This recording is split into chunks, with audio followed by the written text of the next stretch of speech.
కొద్ది నిమిషాలు దేవుని మాటలు మనం ధ్యానం చేసుకుందాం.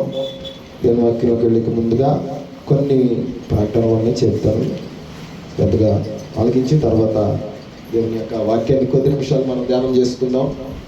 ఈరోజు మన ప్రభు అయినటువంటి యేసయ్య మనందరి కోసం, మనందరి జయం కోసం, మనందరికి విజయాన్ని ఇవ్వాలని, అపవాది కబంధ హస్తాల నుండి విడిపించాలని, మరి సిలువలో బలి 3వ దినం తిరిగి లేచినటువంటి దినం ఈ రోజును ఈస్టర్ పండగ అంటారు. ఏ పండగ చెప్పండి, ఏంటిది? ఈస్టర్. తెలుగు, ఇంగ్లీష్లో ఈస్టర్, తెలుగులో ఏమంటారు? పునరుత్థానపు పండుగ అంటారు. కనుక ప్రభునందు దేవుని బిడ్డలారా, క్రైస్తవులకి ప్రాముఖ్యమైనవి కొన్ని పండుగలు ఉన్నాయి. యూదులకి చాలా ఉన్నాయి, యూదులు మనం చెప్పాను కదా, 7 పండుగలు ఉన్నాయి యూదులకి. అయితే యేసయ్య రక్తంలో కడగబడిన వాళ్ళకి మనకి కొన్ని కూడా పండుగలు ఉన్నాయి. ఆ పండుగలో పండుగ మనం శరీర సంబంధమైన పండుగ గుంపు కాదు, ఆత్మ సంబంధమైన పండుగ గుంపు. కనుక ప్రభునందు దేవుని బిడ్డలారా, ఈరోజు ప్రభువారిని సిలువేసిన తర్వాత 3 దినాలు ఆయన సమాధిలో పెట్టిన తర్వాత తిరిగి లేచినటువంటి దినము ఈ ఈస్టర్ దినం అనమాట. కనుక ఈరోజు కొద్ది నిమిషాలు వేరే సబ్జెక్ట్ ఏముండదో, మనకు తెలిసిన విషయాలే, తెలియకపోతే కొన్ని నేర్చుకుందాం. వాక్యపు వెలుగులో ప్రభునందు దేవుని బిడ్డలారా, కొద్ది నిమిషాలు ఆ జరిగినటువంటి ఆ పునరుద్ధానపు చుట్టూ జరిగినటువంటి కొన్ని సంఘటనలు ఈరోజు వాక్య రూపంగా మీకు చెప్పాలని ఆశపడుతున్నారు. కనుక శ్రద్ధగా మీరు ఆలకించండి. వాక్యంలోకి వెళ్ళే ముందుగా ప్రభునందు దేవుని బిడ్డలారా, మరి శ్రీరామవరం గ్రామంలో మన పరిచర్యకి సంబంధించినటువంటి ఒక సహోదరుల కుటుంబం, మల్లయ్య గారి కుటుంబం మీకు తెలిసి తమ్ముళ్ళు తెలిసి వాళ్ళందరూ కూడా వాళ్ళ కుమారుడు యొక్క వివాహం కోసం ప్రార్థన చేయమని వాళ్ళు ప్రార్థన అవసరం కోరి ఉన్నారు. అందుకనే వాళ్ళు 7 వారాలు ప్రార్థన కూడా పెట్టుకున్నారు. కనుక మరి మే నెల ఆఖరిలో మే నెల వచ్చే నెలలో పెళ్ళి ఉంటుంది. కనుక అయ్యగారు మీ సంఘంతో ప్రార్థన చేయించండి, వివాహం కోసం ఎటువంటి ఆటంకాలు లేకుండా ఆ వివాహం అంతా కూడా జరగాలని చెప్పి కనుక కోరారు. కనుక మీరు కూడా ఆ వివాహ కార్యక్రమం కోసం దేవుని చిత్తం మీద వచ్చే నెలలో అనుకుంటే పెట్టుకోలేదు, వివాహాలు అంటారు, వచ్చే నెలలో జరుగుతుంది. కనుక ఆ కుటుంబం కోసం ప్రార్థన చేయవలసిందిగా మీ ప్రార్థనలో, మీ సొంత ప్రార్థనలో జ్ఞాపకం చేసుకోండి. అదేవిధంగా వాళ్ళ కుటుంబంలో 7 వారాల ప్రార్థన జరుగుతుంది. మరి రేపు మంగళవారం రాత్రి ఆ కుటుంబంలో ప్రార్థన ఉంటుంది. కనుక ఎవరైనా అవకాశం ఉంటే, ఇంకా వాళ్ళ పనులు మారాలి కనుక నేను ఎవరిని అడగట్లేదు, అందుకని ఎవరైనా ఖాళీగా ఉంటే రాండి, లేకపోతే వాళ్ళ కోసం మీరు ప్రార్థన చేయండి. అదేవిధంగా శుక్రవారం రాత్రి సహోదరి రాణి అక్కల ఇంట్లో మరి 7 వారాల ప్రార్థన జరుగుతుంది. 2 వారాలు జరిగింది, 3వ వారం శుక్రవారం రాత్రి. కనుక పనుల్లో ఉన్నారు కనుక ఒకవేళ చెప్పినా చెప్పకపోయినా, గుర్తుండి చెప్పినా ఒకవేళ చెప్పలేకపోయినా, శుక్రవారం వాళ్ళ ఇంట్లో ప్రార్థన ఉంటుంది కనుక ప్రతి ఒక్కరు కూడా అక్కడ రావడానికి ప్రయత్నం చేయండి. దేవునికి స్తోత్రం, హల్లెలూయా. కనుక ప్రభునందు దేవుని బిడ్డలారా, ఇంకేమైనా విషయాలు ఉంటే చెప్తాను. ఈ శ్రేష్టమైనటువంటి సమయంలో మరి దేవుడు చక్కగా చల్లని వాతావరణం నుంచి మనకి కొద్దిసేపు దేవుని యొక్క వాక్యం నుండి కొన్ని మాటలు మనం విని తర్వాత సంతోషంగా మనం గృహాలకు వెళ్ళిపోదాం. ప్రభువే పరిశుద్ధాత్మ దేవుడు ఈ మధ్యాహ్న సమయంలో వాక్య రూపిగా మనతో మాట్లాడును గాక, మనల్ని బలపరచును గాక, హల్లెలూయా. ఈ శ్రేష్ఠ సమయంలో దేని పిల్లరా, పోయిన వారం మనం ఒక వాక్యం గురించి చెప్పుకున్నాం. ఏంటంటే ఏ ఆదివారం? పోయిన వారం మట్లాదివారం గురించి కొన్ని విషయాలు మనం చెప్పుకున్నాం. మట్లాదివారం నుండి కరెక్ట్గా మరలా ఆదివారం వచ్చేంత వరకు కూడా ఈ మధ్యలో ఉన్నటువంటి ఈ వారాన్ని ఏమంటారంటే హోలీ వీక్ అంటారు, పరిశుద్ధమైనటువంటి వారం అని యూదులు, అదేవిధంగా యూదురేతరులు, క్రైస్తవులు కూడా దీన్ని ఆచరిస్తూ ఉంటారు. చాలా పవిత్రం. యేసుప్రభువు వారి జీవితంలో చాలా ప్రాముఖ్యమైనటువంటి దినాలు ఈ వారంలో జరిగినాయి. ఈ దాన్నే హోలీ వీక్ అంటారు, లేకపోతే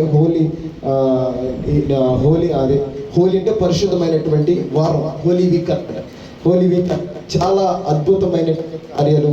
ఇంకా చెప్పాలంటే మానవాళికి కావలసినటువంటి ఆ యజ్ఞము, యాగం ఏదైతే ఉందో ఈ వారంలోనే జరిగినాయి. ఆయన పట్టుకోవడం, ఈ యెరూషలేములోకి వెళ్ళడం కావచ్చు, ఆయన పట్టుకోవడం కావచ్చు, సిలువ వేయడం కావచ్చు, తీసుకెళ్లి సమాధిలో పెట్టడం కావచ్చు, తిరిగి లేచేంత వరకు కూడా ఈ వారంలో జరిగినాయి. దేవునికి స్తోత్రం చెల్లిద్దాం. అందుకనే ఇశ్రాయేలీలు, యూదులు అనబడిన వాళ్ళు, అదేవిధంగా ఆయన నమ్ముకున్నటువంటి కొత్త నిబంధన సంఘమైనటువంటి క్రైస్తవులుగా పిలువబడుతున్న దేవుని సంఘం కూడా ఈ యొక్క ఈ చివరి వారం, యేసుప్రభువు వారి యొక్క చివరి వారం, ఆయన భూమి మీద జీవించున్నటువంటి చివరి వారం చాలా ప్రాముఖ్యత, ప్రాధాన్యత సంతరించుకుంది.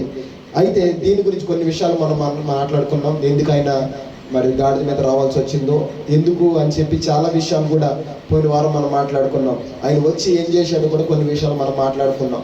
ఈరోజు ప్రభునందు దేవుని బిడ్డలారా, యేసు ప్రభు వారు తిరిగి లేచాడు, సమాధిని చీల్చుకుని తిరిగి లేచాడు. ఆయన చచ్చిపోయిన దేవుడు కాదు, ఆయన తిరిగి చెప్పాలి. మన దేవుళ్ళు ఉన్నటువంటి ఒక స్పెషాలిటీ ఏంటి అంటే, ఈ లోకంలో దేవుళ్ళు అనబడిన వాళ్ళు చాలామంది ఉన్నారు.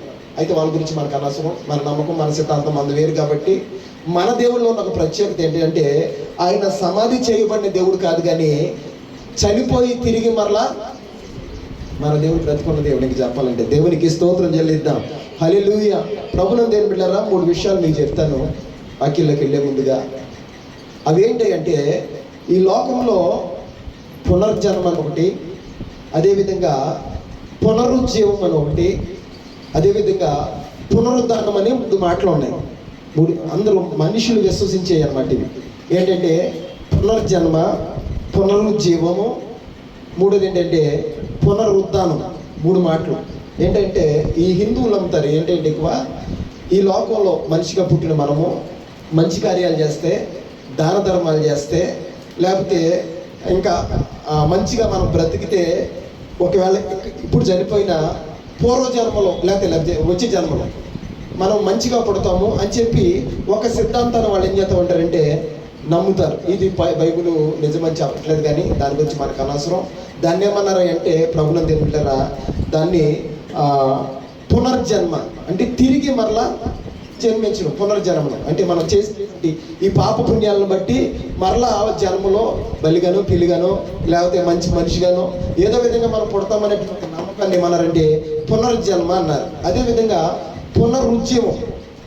పునరుజ్జీవం అంటే అర్థం ఏంటి అంటే, చనిపోయి కొన్ని క్షణాల నుండి తిరిగి మరలా బ్రతికిన వాళ్ళు చాలామంది ఉంటారు. మనకి అర్థం అవడానికి మీకు బైబిల్ గ్రంథంలో యాయీరు కుమార్తె అనేటువంటి ఒక అమ్మాయి ఉంది. ఆ అమ్మాయి ఏమైపోయింది అంటే చచ్చిపోయింది. చచ్చిపోయినా చావలేదా? చచ్చిపోయింది. చచ్చిపోయిన అమ్మాయిని దేవుడు ఏం చేశాడంటే బ్రతికించాడు. అంటే ఆవిడ కూడా చచ్చిపోయి తిరిగి ఏమైందంటే బ్రతికింది. ఇంకా మీకు చెప్పాలంటే, లాజరు చనిపోయి సమాధిలో ఎన్ని రోజులు ఉన్నాడంటే 4 దినాలు సమాధిలో ఉన్నాడు. ఇన్నేమైపోయాడు? చనిపోయాడు. చనిపోయిన తర్వాత తిరిగి మరలా అతను ఏం చేయబడ్డాడంటే లేపబడ్డాడు. అలాగే చాలా మనకి చూస్తూ ఉంటాం. ఇంకా కొంతమంది అంటారు, ఇంకా ఏమో చనిపోయింది కానీ హాస్పిటల్లో కొన్ని గంటలు చనిపోయింది, తిరిగి మరలా ఆవిడలో కూకోరు వచ్చిందని చాలా టీవీలు అట్లా నేను అన్నాను. చనిపోయింది కానీ మరలా ఏమొచ్చేసిందంటే వాళ్ళకి ఊపిరి వచ్చిందంట. వాళ్ళు ఏమన్నారంటే పునరుజ్జీవం అంటే కొన్ని క్షణాల పాటు, కొన్ని గంటల పాటు, కొన్ని దినాల పాటు వారిలో ఉన్న ప్రాణం వెళ్ళిపోయి తిరిగి మరలా వచ్చినట్లుగా బైబిల్ ఆధారం చెప్తుంది. లోకంలో కూడా చాలా సంఘటనలు మనకి మన ముందు కథలాడుతూ ఉన్నాయి. అయితే దీన్ని ఏమన్నారు అంటే పునరుజ్జీవం అన్నారు. మూడోది ఏంటంటే పునరుద్ధానం. ఉద్ధానం అంటే తనకు తానుగా తిరిగి లేవడం, పునరుద్ధానం. శ్రద్ధ కలిగించండి. ఈ మూడిట్లకి తేడా ఏంటయ్యా అని కనుక ఆలోచన చేస్తే, మన యేసయ్య పునరుద్ధారుడై తిరిగి లేచాడు. ఆయన దేవునికి స్తోత్రం చెల్లిద్దాం. పునరుద్ధారుడై ఏం చేశాడంటే తిరిగి లేచాడు. ముందుకు చెప్పుకున్నట్లుగా పునర్జన్మ అని చెప్పుకున్నాం. ఈ పునర్జన్మ బైబిల్ ఎక్కడ కూడా అంగీకరించట్లా. మనిషికి ఒకటే జన్మ, చచ్చిపోయిన తర్వాత అయితే నరకమా లేకపోతే పరలోకమా ఇంతే. కానీ నువ్వు చేసిన పాప పుణ్యాలను బట్టి లేకపోతే నువ్వు చేసిన కార్యాలను బట్టి నీకు ఒక జన్మ లేదు అని చెప్పి దేవుని వాక్యం సెలవిస్తుంది. ఎప్పుడైతే ఇక్కడ కనుమోతామో మన ఆత్మ ఏం చేయబడుతుంది అంటే బంధించబడుద్ది. నువ్వు రక్షణ పొందుకుంటే బైబిల్ సిద్ధాంతం ప్రకారం రక్షణ పొందుకుంటే నిన్ను పరదేశంలో ఉంటుంది నీ ఆత్మ. రక్షణ పొందుకోకపోతే అగాధంలో బంధించబడి ఉంటుంది ఆత్మ. అంతేగాని మరలా జన్మ అనేది ఉందని చెప్పి బైబిల్ అక్కడ కూడా చెప్పట్ల. కనుక బైబిల్ ప్రకారం ఒకటే జన్మ. ఇక రెండోది వస్తే, కొంత సమయం చనిపోయి తిరిగి లేచారు అంటే అర్థం ఏంటంటే ఎవరో చేత లేపబడ్డారు. యేసు ప్రభు వారే బైబిల్ గ్రంథంలో మనకు ఉంటుంది. ప్రభుత్వం ఏం పిల్లరా, మరి ఎలీషా కూడా మరి దైవజనురాలైనటువంటి షునేము పట్టణంలో ఉన్నటువంటి ఒక దైవజనుడి యొక్క ఒక అమ్మాయి, ఒక షునేము పట్టణంలో ఉన్నటువంటి ఒక సహోదరి యొక్క కుమారుడు చచ్చిపోతే ఆవిడని లేపాడు, తిరిగి లేచారు. వాళ్ళు చనిపోయారు, తిరిగి లేచారు. యేసయ్య తిరిగి చనిపోయాడు, తిరిగి లేచాడు. వీరికి వారికి మధ్య ఉన్నటువంటి గ్యాప్ తేడా ఏంటయ్యా అని కనుక ఆలోచన చేస్తే, యేసు ప్రభు వారు తిరిగి లేచారు, మరలా చచ్చిపోలేదు ఆయన. దేవునికి స్తోత్రం చెల్లిద్దాం. కానీ యాయీరు కుమార్తె కావచ్చు, లాజరు కావచ్చు, షునేము పట్టణంలో ఉన్నటువంటి ఆ స్త్రీ యొక్క కుమారుడు కావచ్చు, లేదా ఇలాగా బైబిల్లో చనిపోయి తిరిగి లేచిన వాళ్ళు కొంతమంది ఉన్నారు. వాళ్ళు కావచ్చు, వాళ్ళు యేసు ప్రభు వారి ద్వారా దేవుని శక్తి ద్వారా లేపబడ్డారు. కానీ తిరిగి మరలా వాళ్ళు ఏమైపోయారంటే చనిపోయారు, తిరిగి మరలా చనిపోయారు. లాజరు ఉన్నాడండి, లాజరు ఉన్నాడు, దేవుడు చనిపోయిన వాడు లేపాడు. తర్వాత కొన్నాళ్ళు జీవించి మరలా ఏమైపోయాడంటే చనిపోయాడు. ఇప్పుడు యాయిరు కుమార్తె ఉంది, యేసు ప్రభువు చనిపోయిన కుమార్తెను లేపాడు. లేపినటువంటి ఆవిడ కొన్నాళ్ళు జీవించి తర్వాత వృద్ధాప్యంలోనో ఏదో సమయంలో ఆవిడ తిరిగి ఏమైపోయిందంటే మరలా చనిపోయింది. ఎందుకంటే మనిషిగా పుట్టినవాడు మహాత్ముడైనా తిరిగి ఎక్కడికి వెళ్ళిపోవాలి అంటే మట్టిలోకి వెళ్ళిపోవాలన్నట్లుగా ప్రభువును దేవుని బిడ్డలారా వీళ్ళందరూ చనిపోయారు, కానీ తిరిగి మట్టిలోకి వెళ్ళిపోయారు. మరలా లేపబడ్డారు, మరలా వెళ్ళిపోయారు. కానీ నా యేసయ్య ఎవడు కూడా లేపల. ఆయన చెప్పినట్లుగా 3వ దినం మన సమాధిని బ్రతలు చేసుకుని ఏం చేశాడంటే లేచాడు. లేచిన వాడు మరలా ఇక చచ్చిపోలా, తిరిగి ఆరోహణమై పరలోకానికి వెళ్ళాడు. వెళ్ళినటువంటి నా యేసయ్య నేను తిరిగి మరలా మీకోసం వస్తానని చెప్పి దేవుడు చెప్పాడు. కనుక ఆయన రా కోసం ఇప్పుడు సంఘం అంతా ఏం చేస్తుంది అంటే ఎదురు చూస్తుంది. కనుక ఆయన వస్తాడు, ఆయన బోర వాగించుకుంటూ వస్తాడు. ఆయన వచ్చినప్పుడు బోరలు మోగుతాయి అంట. ఆ బోర శబ్దం ఎవరైతే వినపడద్దో, సిద్ధపడి ఎవరైతే సంఘస్థులు ఉంటారో, సంఘం ఉంటుందో వాళ్ళందరూ కూడా దేవుని చేత ఏం చేయబడతారంటే లేపబడతారని దేవుని వాక్యం సెలవిస్తుంది. కనుక పునర్జన్మ, పునరుజ్జీవము, అదేవిధంగా పునరుద్ధానం అని 3 మాటలు చెప్పుకున్నాం. ఈరోజు దీని మీద కొద్ది విషయాలు నేను వాక్యం చెప్పాలని ఆశపడుతున్నాను. చూద్దామండి, బైబిల్ అని తెరుద్దాం. మత్తయి సువార్త 28వ అధ్యాయం 7వ వచనాన్ని ఒకసారి చూద్దాం. 28:7. ఈరోజు దేవుని వాక్యాంశంగా కొద్ది మాటలు, ఎక్కువ కాదు, మనం తెలుసుకున్న కొన్ని విషయాలు. ఆ యొక్క యేసు ప్రభువు వారి పునరుద్ధానం చుట్టూరు జరిగినటువంటి ఆ సంఘటనలు కొన్ని మనం తెలుసుకుందాం. చూద్దాం. త్వరగా వెళ్ళి ఆయన మృతులలో నుండి లేచి ఉన్నాడని ఆయన శిష్యులకు తెలియజేయండి. ఇక్కడ ఒక వర్తమానాన్ని దేవుని దూత చెప్తున్నట్లుగా ఆ వాక్యంలో మనం చదివాం. ఏంటంటే మీరు త్వరగా వెళ్ళి ఆయన మృతుల్లో నుండి లేచి ఉన్నాడని ఎవరికి చెప్పాలంట? శిష్యులకు చెప్పమని ఆ వాక్యంలో మనం చదువుకున్నాం. ప్రభువును దేవుని బిడ్డలారా, పోయిన వారం చెప్పాను, గృహకూడలో చెప్పాను, మరలా చెప్తున్నాను. యేసు ప్రభు వారి పుట్టుక నుండి చనిపోయేంత వరకు కూడా ఆయన జీవితం అంతా కూడా ప్రవక్తలు ఏదైతే ప్రవచించారో ప్రవక్తల యొక్క సారం అదంతా కూడా. దేవునికి స్తోత్రం చెల్లిద్దాం. హల్లెలూయా. ప్రభువును దేవుని బిడ్డలారా, ఆయన పుట్టక ముందే 700 సంవత్సరాల ముందు యెషయా అనేటువంటి ఒక దైవజనుడు ప్రవచించాడు. కన్యక గర్భవతి కుమారుడు అంటది. అతనికి ఏమని పేరు పెడతారా అంటే ఇమ్మానుయేలు అని పేరు పెడతారు. అతని ప్రజలందరి రాజ్యభారం అతని భుజాల మీద ఉంటుందని చెప్పారు. అలాగే ప్రభుత్వం చాలా ఇంకా చెప్పాలంటే ఆయన అడుగడుగున, ఆయన జీవితం యొక్క అడుగడుగున జరిగే సంఘటనలన్నీ కూడా ఆయన పుట్టక ముందు 700 సంవత్సరాల క్రితము అనేకమైనటువంటి దైవజనులు, మరి ప్రవక్తలు, యెషయా ప్రవక్త కావచ్చు, జకర్యా ప్రవక్త కావచ్చు, మీకా ప్రవక్త కావచ్చు, కీర్తనల గ్రంథంలో కూడా ఆయన గురించి కొన్ని విషయాలు రాయబడి ఈ ప్రవచన రీతిగా. ఇంకా చెప్పాలంటే ప్రభువును దేవుని బిడ్డలారా, ఆయన నరావతారిగా ఏ విధంగా ఈ లోకానికి వస్తాడో, ఎలా ఈ లోకంలో సంచరిస్తాడో, ఏ విధంగా ఆయన కార్యాలు ఎలాంటి కార్యాలు చేస్తాడో, ఏ విధంగా ఆయన పట్టుకుంటారో, ఏ విధంగా ఆయన సిలివేస్తారో, ఏ విధంగా దినమున ఆయన సమాధి చేయబడి తిరిగి లేస్తాడో సమస్తము కూడా ప్రభువును దేవుని బిడ్డలారా ఆయన పుట్టక ముందే కొన్ని వందల సంవత్సరాల క్రితము ప్రవచన రీతిగా దేవుడు ప్రవక్తల ద్వారా పలికించినటువంటి ఆ వాక్కులు లేదా ఆ మాటలు ఏవైతే ఉన్నాయో నెరవేర్చడానికి నా యేసయ్య ఈ లోకానికి ప్రవచనాన్ని నెరవేర్చడానికి వచ్చాడు. దేవునికి స్తోత్రం చెల్లిద్దాం. మరలా చెప్తున్నాను, ప్రభువును దేవుని బిడ్డలారా, ఆయన బ్రతుకంతా కూడా ఏంటంటే ప్రవచనచారం. ఆయన పుట్టినప్పుడు ఇవన్నీ ఎప్పుడు చెప్పారా అంటే పుట్టక ముందే 700 అంటే 7 తరాల ముందే ఆయన గురించి గ్రంథస్థం చేయబడి, ఇలా వస్తాడు దైవ కుమారుడు, ఇలా బ్రతుకుతాడు, ఇలా ఆయన లోకంలో సంచారం చేస్తాడు, అటువంటి కార్యాలు చేస్తున్న ఆయన పట్టుకుంటారు, సిలువుకు అప్పచెప్తారు, కానీ సమాధి ఆయన్ని బంధించి ఉంచలేదు, లేపేద్దని చెప్పి దేవుని వాక్యంలో రాయబడినట్లుగానే ప్రతి ప్రవచనాన్ని కూడా నా దేవుడు ఆ యొక్క ప్రభువును దేవుని బిడ్డలారా యేసయ్య పక్షాన నెరవేర్చుకుంటూ, ఆ ప్రవచనాలు నెరవేర్చుకుంటూ ఆయన తిరిగి ఆరోహణమై పరలోకానికి వెళ్ళిపోయాడు. దేవునికి స్తోత్రం చెల్లిద్దాం. అయితే ఈ ప్రవచనాల్లో ఒక ప్రవచనాన్ని ఈరోజు మనం జ్ఞాపకం చేసుకున్నాం. చూడండి ఒకసారి అండి, యెషయా గ్రంథము ఆయన గురించి రాసిన ప్రవచనం ఇది. 53వ అధ్యాయము 9వ వచనం. 53:9. యెషయా గ్రంథము 53వ అధ్యాయము 9వ వచనం. యెషయా గ్రంథం అందరూ కూడా తీద్దామండి. యేసు ప్రభు వారు ఆయన ఈ లోకానికి రాకముందే, ఈ భూలోకానికి రాకముందే దగ్గరగా 750 సంవత్సరాల ముందు, యేసు ప్రభు వారి ముందు అనమాట, ఒక ప్రవక్త యెషయా అనేటువంటి ఒక గొప్ప ప్రవక్త, ఆయన దేవుని ఆత్మచేత నింపబడి ప్రవచిస్తున్నాడు. ఇదిగో రక్షకుడు మన దగ్గరకు వస్తాడు అని చెప్పి ఆయన గురించి అన్ని కూడా ప్రవచిస్తూ చివరికి ఒక మాట చెప్తాడు. ఏంటి చూద్దామండి. 53వ అధ్యాయం 9వ వచనం. అతడు మరణమైనప్పుడు భక్తిహీనులతో అతనికి సమాధి, ధనవంతుని యొద్ద అతడు ఉంచబడిన. దేవునికి స్తోత్రం, హల్లెలూయా. ఆయన గురించి రాసినటువంటి ప్రవచనం అండి ఇది. ఏమన్నాయంటే, ప్రభునందు దేవుని బిడ్డలారా, చదివిన ఆ వాక్యం మనం చదువుకున్నాము. ఏమనుందంటే, అతడు మరణమైనప్పుడు భక్తిహీనులతో, ఎవరితోనంట? భక్తిహీనులతో. యేసు ప్రభు వారు, ప్రభునందు దేవుని బిడ్డలారా, ఆయన పట్టుకుని సిలువ వేశారు. ఎందుకు వేశారు సిలువ అంటే, ఆయన అంటున్నాడు, నేను యూదులకు రాజుగా వచ్చానంటున్నాడు.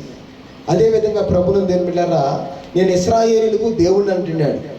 వాళ్ళు అప్పుడున్నటువంటి యోధా మతస్థులందరూ కూడా వాళ్ళు ఎలాంటి వాళ్ళు అంటే, దేవుడు వాళ్ళకి ఏమిచ్చాడంటే ఒక 10 ఆజ్ఞల, ప్రభునందు దేవుని బిడ్డలారా, ఆ 10 కమాండ్మెంట్స్ అనేటువంటి ఆ యూదుల త్వర అంటారు, పవిత్ర గ్రంథం, దాన్ని ఇచ్చాడు దేవుడు వాళ్ళకి.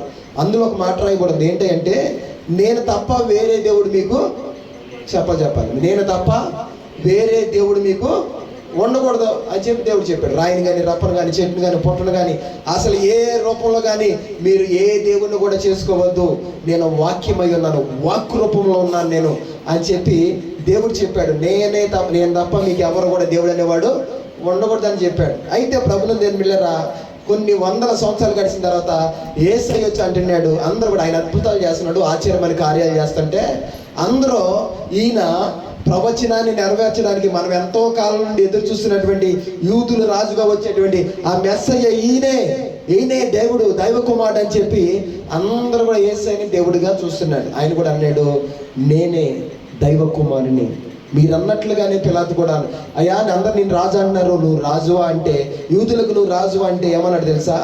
అవును నువ్వు అన్నట్లే అని చెప్పాడు. అంటే యేసుప్రభు ఎక్కడ నేను దేవుడు కాదని చెప్పలా, ఆయన దైవ కుమారుడే. దేవునికి స్తోత్రం చెల్లిద్దాం, హల్లెలూయా. అయితే ప్రభును చాలా మంది ఏం చేస్తారంటే ఆయన్ని యాక్సెప్ట్ చేశారు, యేసుప్రభు వారిని. చాలా మంది యాక్సెప్ట్ చేయాల యూదులు. ఇంక చెప్పాలంటే చాలా భయంకరమైనటువంటి ప్రభును దేవుని బిడ్డలారా, నిష్ఠతో ఉండేటువంటి ఒక జాతి ఏదైనా ఉందా అంటే, ఒక జాతి ఏదైనా ఉందంటే అది యోధా జాతి. వాళ్ళు ప్రభునందు దేవుని ఇప్పటికీ కూడా కొంతమంది అంగీకరించారు యేసుని, కొంతమందిని అంగీకరించలేదు. కానీ వాళ్ళ ప్రార్థనలు ఎలా ఉంటాయి అంటే, వాళ్ళ దేశ క్షేమం కోసం నిత్యము దేవుని సందులో ప్రార్థన చేస్తూనే ఉంటారు. ఒక నల్ల డ్రెస్ ఒకటి పైనుండి కిందకి దొడిగేసుకుని ఉంటారు. నల్ల డ్రెస్ వేసుకుని వాళ్ళ యొక్క క్యాప్ ఉంటుంది, ఈ తల వెంట్రుకలు క్యాప్ ముడేసుకుని ఇంత బారు కిందకి అల్లేస్తారు, దాన్ని జడలాగా అల్లేసి ఆ యొక్క రిటర్నింగ్ వాల్ అనేటువంటి ఒక గోడ, ఏడుపులు గోడ అంటారు దాన్ని, దాని దగ్గరికి వెళ్ళి యెరూషలేము క్షేమం కోసం రోజు ఏం చేస్తూ ఉంటారంటే ప్రార్థన చేస్తూ ఉంటారు. దేవుడు అన్నాడు, అయ్యా దైవ కుమారుడు మీకోసం నేను పంపిస్తాను, ఆయన మీరు నమ్మండి, ఆయన రక్తంలో కడగబడండి. ఎవరైతే ఆయన రక్తంలో కడగబడతారో వాళ్ళు నిత్య రాజ్యానికి చేర్చబడతారు అని ప్రవచనాల ద్వారా దేవుడు ప్రవచిస్తే, ప్రభువుని దేవునిలో చాలా మంది ఇశ్రాయేలీలు యేసు ప్రభు వారిని యాక్సెప్ట్ చేయలే. యేసు ప్రభు వారిని, ఈయన మరియమ్మ కొడుకే కదా, ఈయన యోసేపు కొడుకే కదా, ఈయన దేవుడు అంటారంటే అని చెప్పి చాలా మంది యేసు ప్రభు వారిని యాక్సెప్ట్ చేయలే. అటువంటి దినాల్లో శాస్త్రులు, పరిసర్యులు అనబడిన వాళ్ళు, మత పెద్దలు అనబడిన వాళ్ళు ఏం చేశారు అంటే, ఈయన దేవాలయంలో వాళ్ళకి రావాల్సినటువంటి ఆ దేవాలయం, పోయిన వారం చెప్పాను, దేవాలయంలో వ్యాపారాలు చేస్తుంటే ఆ వ్యాపారాల ద్వారా వచ్చిన డబ్బులన్నీ కూడా ఈ మత పెద్దలకి, అదేవిధంగా అన్న కయ్యప అనబడిన వాళ్ళు ఉన్నారు వాళ్ళకి, ఈ యొక్క ఇంకా చెప్పాలంటే ఈ శాస్త్రులకి, పరిసర్లకి అందరికీ వాటాలు వెళ్తూ ఉంటాయి అనమాట. ఇప్పుడు ఎప్పుడైతే యేసుప్రభు వారు వచ్చి అదంతా చిందరవందర చేశాడో, ఇలాంటివి జరగడానికి వీలేదని చెప్పాడో, యేసుప్రభు వారి మీద కొంచెం కోపం పెట్టుకున్నారు. ఈయన దెయ్యాలను వెళ్ళగొడుతున్నాడు, రోగులను స్వస్థపరుస్తున్నాడు, చచ్చిపోయిన వాళ్ళు సైతం లేపేస్తున్నాడు, ఈయనలో దైవపు శక్తులు ఉన్నాయి, ఈయన దేవుడు కాదు అని చెప్పి చాలామంది యేసుప్రభు వారిని వ్యతిరేకంగా తిరుగుతున్నటువంటి ఆ దినాల్లో ప్రభువును దేవుని బిడ్డలారా, చాలా మంది ఈ శిష్యులు 12 మంది శిష్యులు కావచ్చు, ఇంకా ఆయన ద్వారా మేలులు పొందుకున్న వాళ్ళు, ఆయన ద్వారా దీవించబడిన వాళ్ళు, ఆశీర్వదించబడిన వాళ్ళు, నువ్వే దేవుడు అని చెప్పి యేసు ప్రభువుని తమ సొంత రక్షకుడిగా అంగీకరించి ఆయన వెంట వెళుతున్నటువంటి ఆ దినాలలో ఎలాగైనా సరే పట్టుకుని యేసు ప్రభువుని సిలువేయాలని చెప్పి యూదులు చూస్తున్నటువంటి సమయం అసమయం. అటువంటి సమయంలో ప్రభువును దేవుని బిడ్డలారా ఛాన్స్ కోసం ఎదురు చూస్తున్నారు.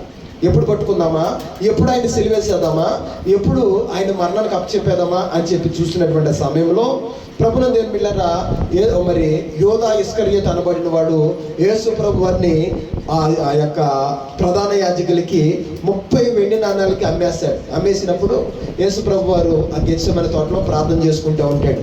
అప్పుడు ఆ శిష్యులు వచ్చి ఆ రాత్రికాల సమయంలో యేసు ప్రభు వారు తోటలో ప్రార్థన చేసుకుంటుంటే పట్టుకుని సంఖ్యలు విధించి ఆయన తీసుకెళ్ళిపోయిన తర్వాత ఇదంతా కూడా ఎప్పుడు జరిగింది అంటే ప్రభువును దేవుని బిడ్డలారా శనివారానికి ముందు, శుక్రవారం మనం నిన్న చాలా చర్చిల్లో గుడ్ ఫ్రైడే అని చేశారు. యేసు ప్రభువుని సిలువేసిన రోజు అనమాట. దానికి ఒక రోజు ముందు అంటే గురువారం అనమాట. గురువారం నైటు యేసు ప్రభు వారు గెత్సేమనే అనేటువంటి తోటలో ప్రార్థన చేసుకుంటే ఆ యోధా సైన్యం అంతా కూడా వచ్చేసారు. యేసు ప్రభువుని పట్టుకుని బంధించి తీసుకెళ్ళిపోయారు. గురువారం అంతా కూడా భయంకరమైనటువంటి కోర్టులో ఆయన తిప్పారు. పిలాతు దగ్గర తీసుకెళ్ళి నిలబెట్టి అన్నారు, అయ్యా నీ మీద నేరం మోపబడింది, ఇదిగో వీళ్ళందరూ కూడా నీ మీద నేరం మోపి ఇక్కడ తీసుకొచ్చారు. నీ మీద మోపబడిన నేరం ఏంటి అంటే నువ్వు దేవుని కుమారుడు అని చెప్పుకుంటున్నావని, దైవ దోషణ చేస్తున్నావని చెప్పి నీ మీద చాలా కంప్లైంట్లు వచ్చినాయి. ఏంటి చెప్పన్నప్పుడు నోరు తెరిచి ఒక మాట కూడా యేసు ప్రభు వారు మాట్లాడలేదండి. ప్రభువును దేవుని బిడ్డలారా వాళ్ళు చాలా నిందలేశారు, చాలా భయంకరమైన మాటలు మాట్లాడారు.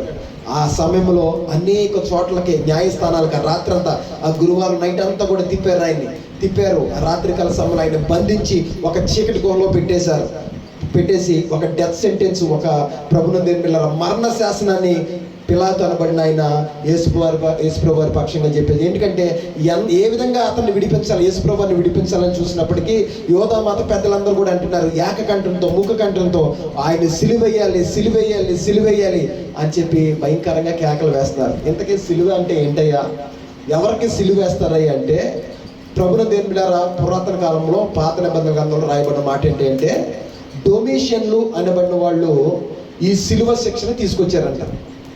సిలువ శిక్షణ మొట్టమొదటిగా ఇంతకీ ఎవరికి వేస్తారు ఈ సిలువ అంటే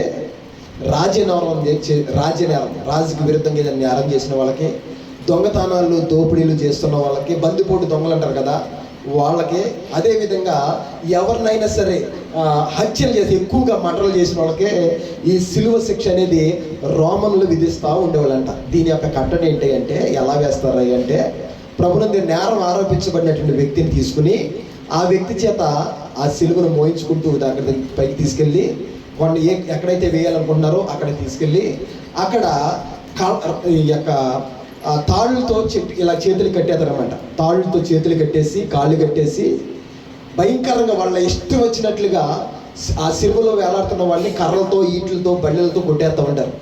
ఈ కొట్టేసినప్పుడు వాళ్ళ ఎముకలన్నీ ఏమైపోతాయి అంటే విరిగిపోయి భయంకరమైన రక్తస్రావం అయినప్పుడు, రక్తమంతా కూడా కారిపోయినప్పుడు ఆ భయంకరమైన ఎండలో ప్రభువును దేవుని బిడ్డలారా ఇక దప్పికొని దాహం కొని కారుతున్న రక్తంతో డీహైడ్రేషన్ అయిపోయి వాళ్ళు మధ్య ఆ యొక్క సిలువ మీద ఏమైపోతారంటే చచ్చిపోతారు. అది 1 రోజులో చచ్చిపోతారా, 2 రోజులు చచ్చిపోతారా, 3 రోజులు చచ్చిపోతారా, అది వాళ్ళ ఉన్నటువంటి శక్తిని, వాళ్ళ ఉన్నటువంటి ప్రభువును దేవుని బిడ్డలారా ఆ తినటువంటి ఆహార శక్తిని బట్టి ఉండేది. ఆ 3 చచ్చిపోయే వరకు సిలువలో వేలాడుతూ ఉండేవాళ్ళు.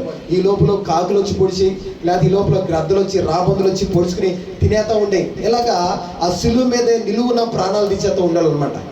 ఆ సిలువ శిక్షణ ఎవరికి విధించారా అంటే మన ప్రభు అయినటువంటి యేసయ్యకి. అందరూ యూదులందరూ చెప్తున్నారు ఈయనకి ఏ శిక్ష వేయాలి అంటే సిలువ శిక్ష వేయాలి. అయితే అంతకుముందే ఒక 3 బందుపోటు దొంగలను పట్టుకున్నారు. ఆ 3 బందుపోటు దొంగలకి ఏం వేయాలని ఆశపడ్డారా అంటే, ఏం వేయాలని శాస్త్రం ఇచ్చాడంటే ప్రభువును దేవుని బిడ్డలారా వీళ్ళు 3 కూడా సిలువ శిక్ష వేయండి చెప్పి ఇదే పిలాతు అక్కడ డెత్ సెంటెన్స్ ఇచ్చాడు, తీర్పు తీర్చాడు అనమాట. ఈ 3కి సిలువ శిక్ష వేయమని. అయితే యేసు ప్రభు వారిని చూస్తుంటే ఈ తీర్పు తీర్చేటప్పుడు యేసు ప్రభు వారిని చూస్తుంటే వీళ్ళ ఏ నేరం పిలాతు కనపడతలా, జడ్జి గారు కనపడతలా. ఈయనలో నాకు ఏం నేరం కనపడతలేదయ్యా, ఇదిగో రాజనేరం చేస్తే, ఏదైనా దోహం చేస్తే ఏదైనా కొరడా దెబ్బలేసి వదిలేసేయండి, లేకపోతే ఏదైనా కొంచెం డబ్బు కట్టమని డబ్బు కట్టించుకుని వదిలేసేయండి, అంతేగాని ఈయన మరణించేంత, సిలువ శిక్షేంత పాపం ఈలో నాకేమి కూడా కనపడతలేదని చాలా రకాలుగా ప్రయత్నించాడు. అయినప్పటికీ యూదులందరూ అన్నారు, యేసయ్యను సిలువేయాలి, ఆయన సిలువేసేయాలి అనంటే ఈయనకు ఒక ఆలోచన వచ్చింది. అప్పుడు పస్కా పండుగ దినాలు. ఈ పస్కా పండుగ దినాన ఎవరినైనా సరే ఆయనకున్న అధికారం బట్టి, పిలాతుకున్న అధికారం బట్టి ఒక వ్యక్తిని రిలీజ్ చేసేటువంటి అధికారం ఆయనకు ఉంది.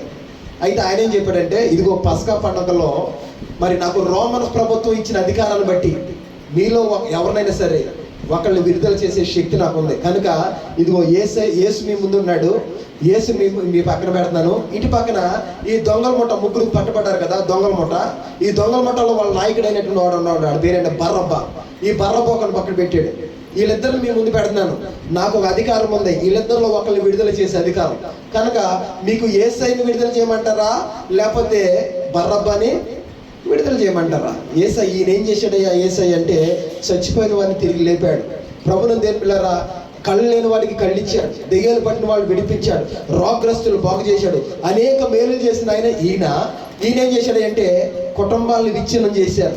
దొంగతనంగా వాళ్ళ బ్యాంకుల్లో ఉన్నాయి, వాళ్ళ ఇంట్లో ఉన్నటువంటి బంగారం అంతా దోసుకుపోయి ఎదురొచ్చిన వాళ్ళ భర్తలను చంపారు, వాళ్ళ బిడ్డలను చంపారు, వాళ్ళ యొక్క స్త్రీల యొక్క మానాలు దోసుకున్నారు. భయంకరమైన కరుడు కట్టినటువంటి పందిపోటు దొంగలుగా ఉన్నటువంటి ఆ దొంగలకు నాయకుడైనటువంటి బర్రబ్బా పక్కన ఉంటే, ఎవరు కావాలి మీకు, నేను ఒకరిని విడుదల చేయబోతున్నాను, ఎవరు కావాలి మీకు అయ్యి అంటే అందరూ ముక్త కంఠంతో ఎవరిని కోరుకున్నారో తెలుసా? ఎవరు కావాలి మాకు యేసయ్య వద్దు, మాకు ఎవరు కావాలి అంటే మాకు ఐ వాంట్ బర్రబ్బా. మాకు ఎవరు కావాలంట? బందిపోటు దొంగ అయినటువంటి బర్రబ్బా కావాలని చెప్పి బిగ్గరగా అరిసి చెప్పారు. మేలు చేసేవాళ్ళు వాళ్ళకి వద్దంట, కాపాడేవాళ్ళు వాళ్ళకి వద్దంట, స్వస్థత ఇచ్చేవాడిని వద్దంట. ఎవరు కావాలి అంటే వాళ్ళ కుటుంబాలని నాశనం చేసేవాళ్ళు, నరకప్రాయానికి తీసుకెళ్లేవాళ్ళు, విచ్ఛిన్నం చేసేవాడే వాళ్ళు కావాలని చెప్పి యూదులందరూ కూడా ఎవరిని తీసుకున్నారంటే మాకు బర్రబ్బా కావాలని అన్నప్పుడు బర్రబ్బాని విడిచిపెట్టేశాడు. ప్రభువును దేని బిడ్డలారా, ఇద్దరు దొంగలు మిగిలిపోయారు. ముగ్గురు, మొత్తం ముగ్గురులో పెద్దవాడు ఒకరిని విడిచిపెట్టేశారు. ఒకరు విడిచిపెట్టేది ఇంకెంతమంది ఉన్నారంటే ఇద్దరున్నారు. ఇప్పుడు ఇద్దరితో పాటు కలిపి ప్రభువును దేని బిడ్డలారా, మూడో వాడుగా నా ప్రభు అయిన యేసయ్యని కలవరి సిలువలో సిలువేశారు. సిలువలో ఎన్ని సిలువలు కనపడతాయి తెలుసా? ఎన్ని ఉంటాయి చెప్పాలి? ఎన్ని సిలువలు ఉంటాయి? 3 సిలువలు ఉంటాయి.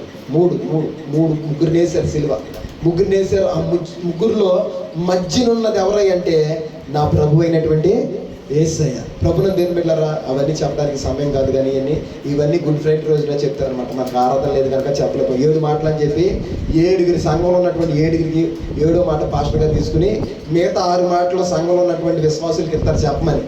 ఆ రోజు ఎవరి టాలెంట్ ఎంత ఉందో చెప్తారన్నమాట వాళ్ళందరూ కూడా.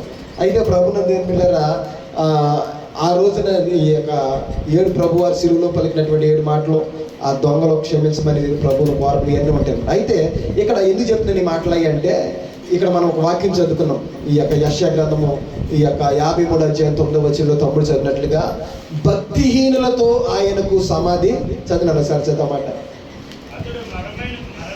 అతడు మరణమైనప్పుడు ఎవరితోనంట? భక్తిహీనులతో అతనికి ఏం నియమించబడిందంటే అతనికి మరణం నియమించబడింది. యేసు ఆ యొక్క ప్రభువును దేని బిడ్డలారా, ఆ ప్రవచనాన్ని నెరవేర్చడానికి నా ప్రభువైన యేసయ్య సిలువలో అటొక దొంగ ఇటొక దొంగ మధ్యలో నా యేసయ్య వేలాడాడు. ఎందుకు ఇద్దరు దొంగల మధ్యలో ఆయన సిలువేయబడ్డాడు అంటే ఈ ప్రవచనం నెరవేర్చడానికి. అక్కడ రాయబడి ఉంది, భక్తిహీనుల మధ్యలో, పక్కన కాదు, ఎక్కడంట? మధ్యలో. ఎక్కడేసారు ఇన్ని సిలువ?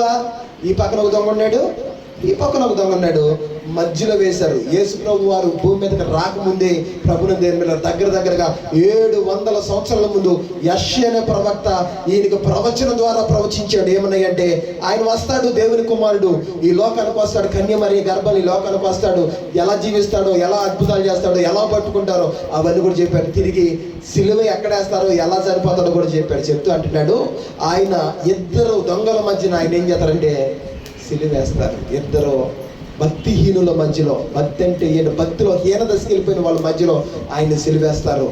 ఆయన మధ్యలో వాళ్ళకి ఆయనకి మరణం ప్రాప్తిస్తుందని చెప్పి ప్రభునందు దేవుని బిడ్డలారా చెప్పిందని ఆ యొక్క ప్రవచనం నెరవేర్చబడడానికి ఆయన గొల్గొతా కొండ మీద ఇద్దరు దొంగల మధ్యలో మూడో వాడిగా నా దేవుడు ఆ సిలువలో బలిద్దాం. ఇది వరకు సిలువ అంటే ప్రభునందు దేవుని బిడ్డలారా ఆ సిలువ శిక్ష అంటే భయంకరమైనటువంటి దుర్మార్గులకి వేసేవాళ్ళు అంట. సిలువని శాపంగా పాపంగా కల్లో కూడా సిలువ రాకూడదని చెప్పి ఆనాటి దినాల్లో కోరుకుంటూ ఉండేవాళ్ళు అంట. ఆ కపాలబడినటువంటి స్థలం యేసుప్రభువు వారు సిలువేసినటువంటి ఆ కల్వరి గొల్గొతా కొండ ఏదైతే ఉందో ఆ కొండ లేకపోతే ఆ సిలువ ఎవరు కూడా కల్లో కూడా రాకూడదు, అది వస్తే అరిష్టం అని చెప్పి దాని వైపు చూడని కూడా చూసేవాడు కదంట. కానీ ఎప్పుడైతే నా ప్రభువుని యేసయ్య కల్వరి సిలువలో తన ప్రాణం పెట్టాడో, ఏదైతే శాపం అని భావించారో అదే వాళ్ళకి ఆశీర్వాదం అయిపోయింది. దేవునికి స్తోత్రం చెల్లిద్దాం. శాపాన్ని దేవుడు ఎట్లా మార్చాడు అంటే ఆశీర్వాదం. ఆ సిలువనే తలుచుకునేవాడు కాదు. కానీ ఈరోజు అందరి మెడలోకి ఏమొచ్చేసింది అంటే చెప్పని ఏమొచ్చింది? సిలువ వచ్చింది. సిలువకు నా దేవుడు విలువ తెచ్చాడు. దేవునికి స్తోత్రం చెల్లిద్దాం. సిలువలో బలి అవడం ద్వారా శపించబడిన ఆ గొల్గొతా కొండ ఏదైతే ఉందో ప్రభునందు దేవుని బిడ్డలారా ఆ కొండకి ఈరోజు ఏమొచ్చేసింది అంటే ఘనత వచ్చేసింది. ఎంతమంది టూరిస్టులు అండి అసలు మీరు ఇంటికి వెళ్ళిన ఒకసారి ఫోన్లో చూసుకోండి ఆ గొల్గొతా. ఎందుకంటే ఇప్పుడు అంతా కూడా ఇప్పుడు ఎలా ఉంటుందంట అని చెప్పాల్సిన అవసరం లేదు. అందరి చేతుల్లో ఫోన్ ఉన్నాయి కనుక కల్వరి గొల్గొతా కొండ అంటే తెలిసిపోద్ది మనకి. దాన్ని చూపించేస్తాం, మొత్తం వీడియోలు కూడా వచ్చేసింది. ప్రభునందు దేవుని కనుక ఇది వరకు ఆ కల్వరి అని పేరు చెప్తే అసలు కల్లో కూడా అది రాకూడదు బాబు, అది భయంకరమైన శాపానికి గుర్తు, భయంకరమైనటువంటి ఆ యొక్క దుర్మార్గులు దుష్టులు చచ్చిపోయే స్థలము కనుక అది అసలు మన ఊహల్లో కూడా రాదని చెప్పి అందరూ కూడా దాన్ని చూసి అసహించుకునే వాళ్ళంట. కానీ అదే కొండ మీద నా యేసయ్య చనిపోవడం ద్వారా, అదే సిలువ మీద నా యేసయ్య చనిపోవడం ద్వారా ఆ కొండకి విలువ వచ్చింది, ఆ సిలువకి ఘనత వచ్చింది. దేవునికి స్తోత్రం చెల్లిద్దాం. హల్లెలూయా. ఒకప్పుడు పాపం అనుకున్న సిలువ ఇప్పుడు ఎక్కడికి వచ్చేసిందంటే మనుషుల మెడలోకి వచ్చేసింది. ప్రభునందు దేవుని బిడ్డలారా ఆ కొండ శాపం అనుకున్న కొండ ఈరోజు ఆశీర్వాదకరంగా మారిపోయింది. ఒక్కసారి వెళ్ళి ఆ కొండ మీద కాళ్ళెట్టి ఒక్కసారి అసలు ఆ పాదంలో యేసుప్రభుని సిలువేసినటువంటి ఆ స్థలంలోకి ఒక్కసారైనా సరే అలా తాకి వచ్చేస్తే మా జన్మ తరించిపోద్దని చెప్పి మరి ఎదురు చూసేవాళ్ళు కోట్ల కొలది మంది జనాలు ఉన్నారు. దేవునికి స్తోత్రం చెల్లిద్దాం. అంత పుణ్యభూమిగా నా దేవుడు దాన్ని మార్చివేసేసాడు. ఈరోజు ఎందుకు చెప్తున్నానంటే ప్రభునందు దేవుని బిడ్డలారా యేసుప్రభు వారి సిలువ వేయబడిన స్థలానికి అంత ఘనత వచ్చేస్తే, యేసుప్రభు వారి వెక్కిన సిలువకి అంత ఘనత వచ్చేస్తే ఆయన మనలోకి వస్తే మనకి ఎంత ఘనత వచ్చేద్దండి. కనుక ప్రభునందు దేవుని బిడ్డలారా ఆహ్వానించండి హృదయంలోనికి ప్రభుని. నాలో రండయ్యా, నాలో నివసించండి ప్రభువా, నన్ను నివాస స్థలంగా మార్చుకోండి ప్రభు అని చెప్పి ప్రార్థన చేయాలి. యేసు ప్రభు నివసించేటువంటి మందిరాలుగా మనం ఉండాలండి. ఈరోజు ప్రభునందు దేవుని బిడ్డలారా ఇంకా వాక్యంలోకి వెళితే ఇంకొక మాట రాయబడింది అదే ప్రవచనంలో. ఆ మాట కూడా చూద్దాను ఒకసారి. అదే 53:9 వచ్చిన 53వ అధ్యాయం 9 వచ్చిన అదే చదువు. అతడు మరణమైనప్పుడు భక్తిహీనులతో ఎవరితో సమాధి నియమించబడిందంట? భక్తిహీనులతో. తర్వాత చదివాను. ధనవంతుని వద్ద ఎక్కడ ఉంచబడ్డాడంట? ఇక్కడ 2 ప్రాఫెసీ ఒకే వాక్యంలో 2 ప్రవచనాలు రాయబడి ఉన్నాయి. చచ్చిపోతామేమో భక్తిహీనులతో చచ్చిపోతాడు, అతని సమాధి ఎక్కడ పెడతారు అంటే ధనవంతుని అంట. ప్రభునందు దేవుని బిడ్డ యేసు ప్రభు వారు శుక్రవారం మధ్యాహ్నం దగ్గరగా 3 గంటల సమయంలో ఆయన సిలువ మీద కన్నుమూశాడు, సిలువలో చచ్చిపోయాడు. అందుకే ఆల్రెడీ ఆయనలో ఉన్నటువంటి రక్తం అంతా కూడా అది ఆయనకి ముళ్ళ కిరీటం పెట్టారు. అదేవిధంగా 1:40 కొరడా దెబ్బలు రోమన్ కొరడా కొట్టినప్పుడు ఆయనలో ఉన్నటువంటి రక్తం అంతా కూడా దారదారులుగా కారిపోయింది. అంతేకాదు ఆ మోయలేనటువంటి స్థితిలో దగ్గరగా 800 మీటర్లు ఉన్నటువంటి ఈ కొట్టినటువంటి స్థలం నుండి ఆ గొల్గొతా కొండకి 800 అంటే కిలోమీటర్లు తక్కువ, 1/2 కిలోమీటర్కి ఎక్కువ అనమాట. 800 మీటర్లు కొండ అంటే ఇది మామూలుగా సాపి దారిలాగా ఉండదు, కొండ అనమాట. అది ఇలా పోయి ఎక్కుడు కొండ, ఇలా ఉంటుంది కొండ.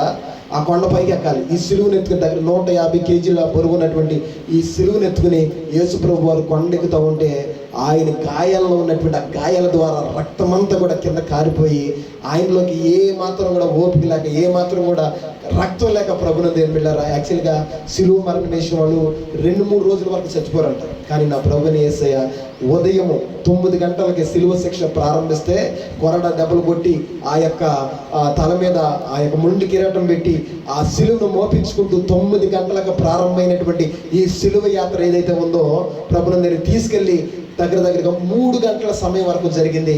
3 గంటల సమయానికి సిలువేసి సిలువలో నిలబెట్టారు ఆయన్ని. 3 గంటల సమయంలో ఆయన తప్పికొనుచున్నానని చెప్పి సిలువలో ఏమైపోయాడంటే చనిపోయాడు, ప్రాణం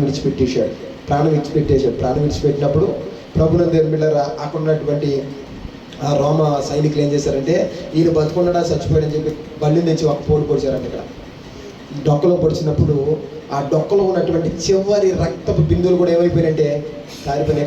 ఆయన ఒంట్లో ఏమి లేదంటే రక్తపు బొట్టు అనేది కూడా లేదు. అలాంటప్పుడు ప్రభునందు దేవుని బిడ్డలారా, ఆ ప్రాంతం అంతా కూడా మధ్యాహ్నం 3 గంటలకే చిమ్మ చీకటి అయిపోయింది. బైబిల్ అందులో చదవండి శుభ్రంగా మీరు. కంపల్సరీ నేను మాట్లాడిన ప్రతి మాట కూడా అక్కడ రాయబడి ఉంటుంది. మధ్యాహ్నం 3 గంటలకే చీకటి అయిపోయింది ఆ ప్రాంతం అంతా కూడా. యెరూషలేము ప్రాంతం అంతా కూడా చిమ్మ చీకటి అయిపోయింది. పర్వతాలు పగిలిపోయినాయి. దేవాలయపు తెర పైనుండి కిందకి ఏమైపోయిందంటే చిరిగిపోయింది. చాలా కార్యాలు జరిగినాయి అక్కడ. అటువంటి సమయంలో ప్రభునందు దేవుని బిడ్డలారా, అక్కడ అప్పటికే శిష్యులు ఏమైపోయి చలాచిద్రైపోయారు, పారిపోయిన వాళ్ళు. అక్కడ ఎవడు కూడా దగ్గరలో ఎవడు కూడా లేడు. దూరం అందరూ కూడా పారిపోయారు మరణ భయంతో. ఒక్క స్త్రీలు అదేవిధంగా యోహాను భక్తులు తప్ప ఎవరు కూడా అక్కడ లేరండి. అందరూ కూడా వెళ్ళిపోయారు. అటువంటి పరిస్థితుల్లో ఏం చేయాలో ఆడవాళ్ళు ఉన్నారు, ఏం చేస్తారు? భయంకరమైనటువంటి శిక్ష పడింది ఆయనకి, సిలువలో వేలాడుతున్నాడు. అటువంటి పరిస్థితుల్లో యోహాను అదేవిధంగా ఆ స్త్రీలందరూ కూడా సిలువ మీద నుండి యేసు ప్రభు వారిని కిందకే దించి ఆయన గాయాలనంతా కూడా తుడిచేసి ఆయన సమాధి పెట్టిలో పెట్టి ఆయన తీసుకెళ్ళి ఎక్కడ పెడదామంటే ఇంతలోకి యేసు ప్రభు వారిని ఆ శవాన్ని లేకపోతే ఆ యొక్క బాక్స్ని పెట్టడానికి అరిమత్తయి యోషబు అనేటువంటి ఆ ఇశ్రాయేల్ దేశంలో ఒక గొప్ప ధనవంతుడు ఉన్నాడు. ఆ ధనవంతుడు ఏం చేశాడంటే తను చనిపోయిన తర్వాత తన సమాధిని పెట్టుకోవడానికి అతనికి ఒక తోట ఉంటే ఆ తోటలో కొండ గుహలో సమాధిని తొలిపించుకున్నాడంట. ఎక్కడ తొలిపించుకున్నాడంటే కొండ గుహలో ఒక అద్భుతమైనటువంటి సమాధిని కొండ గుహలో తవ్వించుకున్నాడు తన కోసం. ఎవరి కోసం? అరిమత్తయి యోషబు అనే ధనవంతుడి కోసం. వాడి కోసం తవ్వించుకున్నాడు. దగ్గర దాని వాల్యూ కట్టారు $2,000 అమెరికన్ US డాలర్స్ అంట. దగ్గరగా ఆనాటి కాలమే $2,000 అమెరికన్ డాలర్స్ విలువ చేద్దంట ఆ సమాధి విలువ. ఈనాటికి వచ్చేపాటికి ఆ లెక్కల ప్రకారం ప్రభునందు దేవుని బిడ్డలారా దగ్గరగా 45 కోట్లు ఎంతో లెక్కేశారు దాన్ని, ఆ సమాధి విలువ. అంత ఖర్చు పెట్టి అతడు సమాధిని తవ్వించుకుంటే ఈ యేసు ప్రభు వారు ఎప్పుడైతే చచ్చిపోయాడో యేసు ప్రభు వారి ఆ యొక్క శరీరాన్ని, పార్థివ దేహాన్ని తన తోటలో పెట్టుకోవడానికి ఈయన పిలాతు దగ్గరికి వెళ్ళాడు. ఆ సాయంకాల సమయంలో శుక్రవారం సాయంత్రం పిలాతు ఏ గవర్నర్ అయితే యేసు ప్రభు వారి సమ్మని ఆర్డర్ ఇచ్చాడో ఆయన దగ్గరికి వెళ్ళి సీక్రెట్గా వెళ్ళాడంట. సీక్రెట్కి వెళ్ళి అడుగుతున్నాడు, అయ్యా నేను ఒక పని మీద నీ దగ్గరికి వచ్చానంటే చెప్పు, అరిమత్తయి యోషబు నువ్వు ఎందుకు వచ్చావో చెప్పు అంటే చెప్తున్నాను, నాకు సిలువ వేయబడినటువంటి యేసయ్య యొక్క శరీరం నాకు కావాలి, నాకు అది కావాలయ్యా, నాకు ఇవ్వండి అన్నప్పుడు, ఎందుకయ్యా ఏం చేసుకుంటావు అంటే లేదు నాకు కావాలన్నప్పుడు, సరే నీకు ఇస్తున్నా తీసేసుకున్నప్పుడు ఆ శరీరాన్ని తీసుకుని వెళ్ళి ఎక్కడ పెట్టారంటే అరిమత్తయి యోషబు తవ్వించుకున్నటువంటి ఆ కొండలో తొలిపించుకున్నటువంటి ఆ సమాధిలో యేసు ప్రభు వారి యొక్క పార్థివ దేహాన్ని పెట్టారు. దేవునికి స్తోత్రం చెల్లిద్దాం. అది పెట్టారు, ఆ సమాధిలో పెట్టారు. పెట్టి ఇక్కడ ప్రవచనం నెరవేర్చబడడానికి జరిగింది. ఏమని రాయబడింది అక్కడంటే భక్తిహీనుల మధ్యలో అతనికి సమాధి సిద్ధపరచబడిన ధనవంతుని వద్ద అతడు ఎవరి దగ్గర ఉంచబడ్డాడంట? చచ్చిపోతామేమో భక్తిహీనుల మధ్యలో చనిపోయాడు. ఉంచబడడం ఎక్కడ ఉంచబడ్డాడు అంటే ధనవంతుడైనటువంటి అరిమత్తయి తన కోసం ఎంతో ఖరీదు పెట్టుకుని తన సొంత తోటలో తవ్వించుకున్నటువంటి ఆ యొక్క సమాధిలో నా యేసయ్యని అక్కడ పెట్టారు. పెట్టినప్పుడు జరిగింది ఏంటి అంటే ప్రభుత్వం దేవుని బిడ్డలారా, యేసు ప్రభు ముందు ఒక మాట చెప్పాడు. ఏమని అన్నాడు అంటే, ఇదిగో మీరు ఈ మందిరాన్ని కోల్చండి, నేను 3 దినాల్లో ఆ మందిరాన్ని తిరిగి ఏం చేస్తానంటే, ఎన్ని రోజులు అంట? 3. యాక్చువల్గా చెప్పాలంటే ఏ మందిరం గురించి మాట్లాడంటే శిష్యులందరూ అన్నారు, అయ్యా ఇదిగో ఏ రోజు యెరూషలేము దేవాలయంలో సొలొమోన్ గారు కట్టించిన దేవాలయాన్ని కూల్చేస్తే మరలా మన రాజు అయినటువంటి హేరోద్ గారు చక్కగా మందిరాన్ని 40 సంవత్సరాలు కట్టించాడు అయ్యా మందిరాన్ని.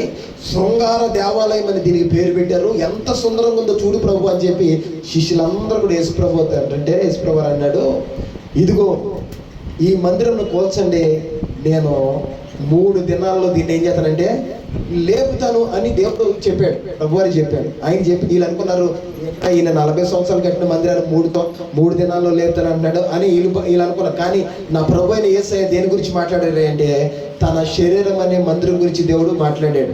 ఆయన అన్నాడు, ఈ మందిరాన్ని మీరు కూల్చండి, నేను ఎన్ని రోజులు లేపుతానని అంటే 3 రోజుల్లో లేపుతానని నానా రకాల చాలాసార్లు ఈయన తన చనిపోయిన తిరిగి లేచేటువంటి ఆ పునరుద్ధానం గురించి చెప్పినట్లుగా దేవుని వాక్యంలో రాయబడింది. కనుక శిష్యులు మర్చిపోయారు ఈ విషయాన్ని. ఎవరు మర్చిపోయారంటే శిష్యులు మర్చిపోయారు. వాళ్ళ భయం అసలు ఆ పట్టుకున్నప్పుడే భయంతో అందరూ పారిపోయారు, ఎవడు లేడు అక్కడ. శిష్యులు ఎవరి దారినాడు అయిపోయి పారిపోయారు. ఇంకా పేతురు అన్నాడు, ప్రభువా నీ కోసం అవసరం అయితే నా ప్రాణం ఇస్తానన్నాడు. ఎప్పుడైతే యేసుప్రభుని పట్టుకున్నారో అందరికంటే పారిపోయిన ముందు ఈయనే పేతురు గారు. అందరూ చల్లాచెదరైపోయారు, 12 మంది శిష్యులు ఎవరు కూడా లేరు. అటువంటి సమయంలో ప్రభునందు దేవుని బిడ్డలారా ఈయన పట్టుకెళ్ళిపోయి సమాధి చేశారు, చనిపోయారు, సిలువలోకి ఇచ్చేసారు. సమాధి చనిపోయాడు, పట్టుకెళ్ళి ఆ అరిమత్త యోసేపు యొక్క ఆ తొలచబడినటువంటి సమాధిలో పెట్టేశారు.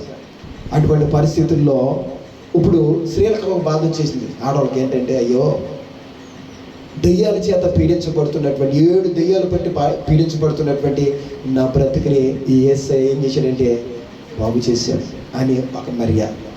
భయంకరమైనటువంటి వ్యభిచారపు చేస్తూ భయంకరమైన జీవితం జీవిస్తున్నటువంటి నా బ్రతుకుని ఈయన కేవలం ఒక్క మాట చేత నా బ్రతుకుని ఏం చేశాడంటే మార్చివేసాడని ఇంకొక మర్యాద. ఇంకొక ఆవిడ ఇలాగా యేసుప్రభు వారి ద్వారా మేలులు పొందుకున్నటువంటి అనేక మంది స్త్రీలు, ఇంకా చెప్పాలంటే మగవాళ్ళ కంటే ఆడవాళ్ళకి ఎక్కువ కృతజ్ఞత ఉంటుందంట. అది అక్కడ కనపడుతుంది సిలువ దగ్గర, యేసు దగ్గర.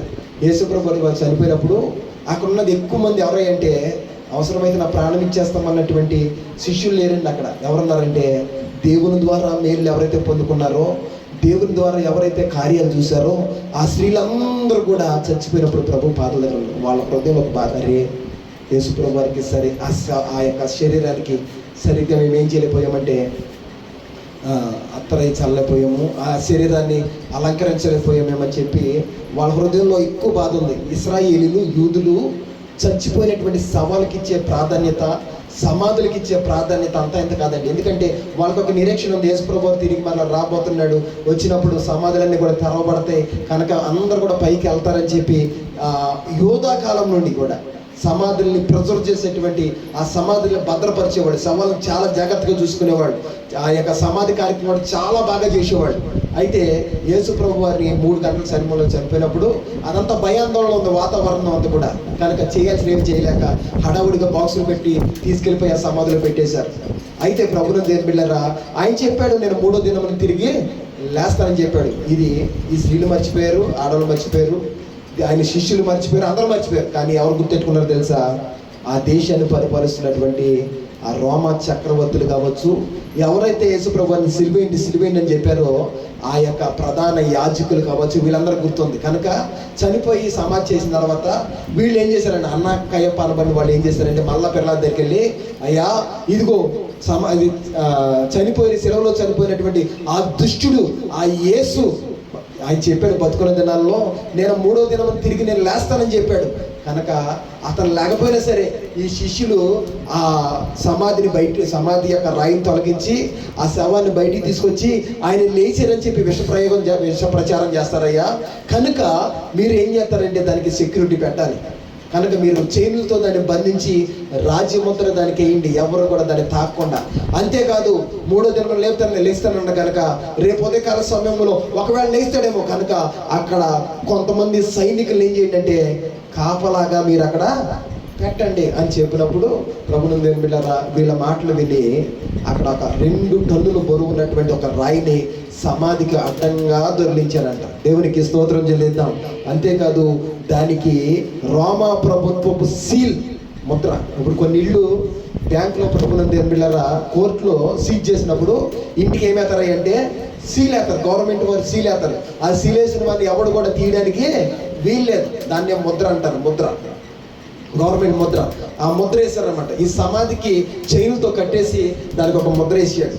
అంతేకాదు 600 రోమా సైన్యం అక్కడ కాపలాగా ఉంది. ఎక్కడ యేసు ప్రభు వారి యొక్క సమాధి దగ్గర కాపుదలగా ఉన్నప్పుడు ప్రభునందు బిడ్డలారా, ఇందాక మనలు పాట పాడారు. ఏంటి అంటే ఆ తెల్లవారుజామున శనివారం జరిపోయింది, మొదటి జాము అయిపోయింది. రెండవ జాము దగ్గర తెల్లవారు 3 గంటల సమయంలో ఒక గొప్ప ప్రచండమైనటువంటి వెలుగు ఆకాశం నుండి దిగి వచ్చింది. ఆ వెలుగు చూసేపాటికి అక్కడ ఉన్న వాళ్ళు ఎక్కడికక్కడ పడిపోయారు. అక్కడ ఉన్న 600 మంది రోమా సైన్యం కాపలాగా ఉన్నారు. ప్రభునందు బిడ్డలారా, ఒక వెలుగు పైనుండి కిందకి దిగి వచ్చింది. ఆ దిగు రావడంగానే ఆ వెలుగు చూసినటువంటి 600 మంది సైన్యము ఏమి చేయలేక నిశ్చేతులుగా ఉన్నవాళ్ళు ఉన్నట్లుగా వెనకబడిపోయారు. వాళ్ళందరూ కూడా చూస్తూనే ఉన్నారు. వాళ్ళంతా కూడా ఆ వెలుగు వచ్చింది. ప్రభునందు బిడ్డలారా, ఆ పండగ వేసినట్టు ముద్రలన్నీ కూడా ఏమైపోయినంటే పగిలిపోయి 2 టన్నుల బరువు ఉన్నటువంటి రాయ దొర్లించుకుంటూ అంత దూరం వెళ్ళిపోయి పడిపోయింది.